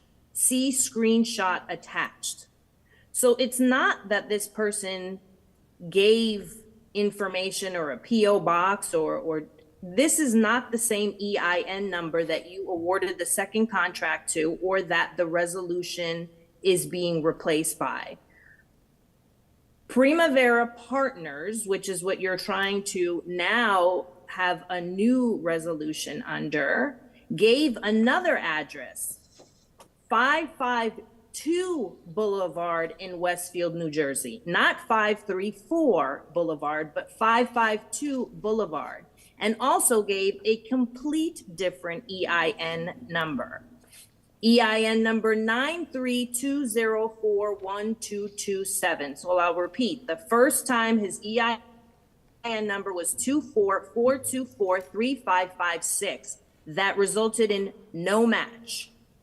The second time, which is what you're now trying to replace him with, is a complete different address and EIN number. That second EIN number, this brand new identity, is 93-2041227 with a complete different address. This person, this vendor, has been with us since April was the first award. From April to August, he has 3 identities, 4 different addresses, and 2 EIN numbers. This is absurd. I don't know how else to communicate to say, will someone please just read a document, sit by them side by side, take what was submitted the first time versus what was submitted the second, the third, and the fourth, and take action. Jackie, Is it thank not you an obligation Jackie? for someone to submit information? Jackie, Will your- someone look at this? Jackie, your time I is up. offer myself to come down and sit down with Matt. Matt, I'll sit with you side by side. But again, now there's a conflict because apparently you represent him too. So where does one go? Jackie, your time is up. Thank you very much. And with that, does anyone want to address anybody? Mayor, or- I would. do, Thank too. you. You don't mind if- You can go first. I just have a couple things to say. First, with regard to Ms. Hone, the only clarification I was making tonight was the change in resolution between what was adopted and what will be considered next week, which is the dropping of the first name and the change from the post office box to the physical address. With regard to Mr. Loving, first, with regard to the DOT park and ride, Mr. Loving, if you would be willing to send an email to the DOT to support your findings and to support the councilman's concerns, that would be much appreciated. I can provide you with the new government relations representatives information tomorrow. Relative to the people on the fields, I want to just stress and make it completely known that all of the parks and recreation facilities that are village-owned are open to the public, okay? There is case law on this. If the village has ever accepted Green Acres money, that makes every park and every field that is under the auspices of the village open and accessible to the public. Even if there is not Green Acres money involved in park development in the municipality, it is open to the public. What the discussion was concerning field permitting, which is where the village does have the opportunity to control who's on a field. We encourage kids and adults to participate in pickup games, and we will not have the police department interfering with people who are choosing to recreate.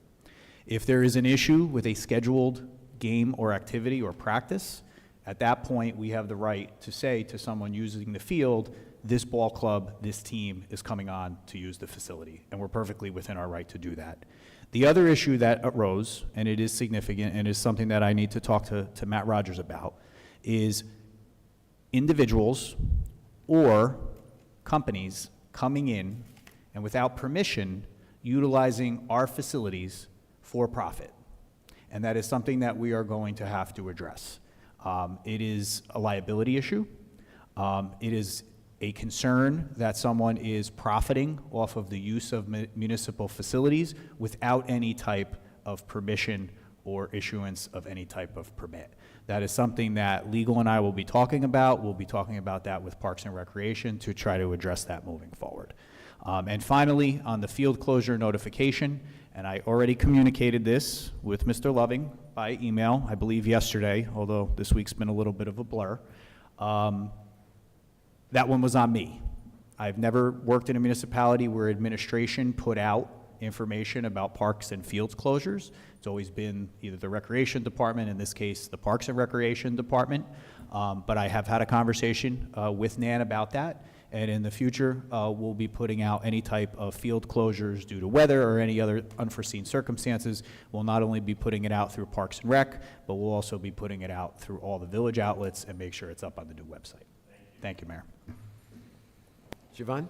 I mean, I wanted to echo a lot of what Keith said and just highlight that the comments from most of the organizations were regarding the for-profit, which is a big problem. And there have been some interactions where the police have been called in because of the conflict of the organized use of the field.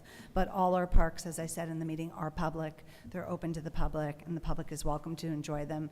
And nobody should be involving the police for that. It was just, improper use of the fields by people making profit on our land. Additionally, I wanted to offer that to what Paul said about the Christmas tree. When I was pregnant with Chloe, we had to remove a tree because it was hazardous to our house, and the vendor who we were getting quotes from said, it was a huge evergreen. They said, you should offer it to the village. So the tree was coming down anyway because it was dangerous to our foundation, and we were first in the first running to be the Christmas tree, but that tree was coming down no matter what because of hazardous, and all the local tree companies did recommend donating it.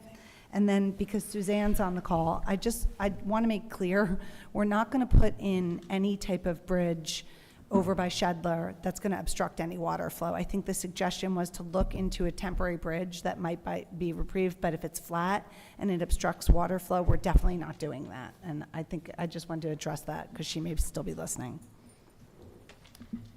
Anybody else? Motion to adjourn? So moved. Second? All in favor? Aye. Anyone opposed?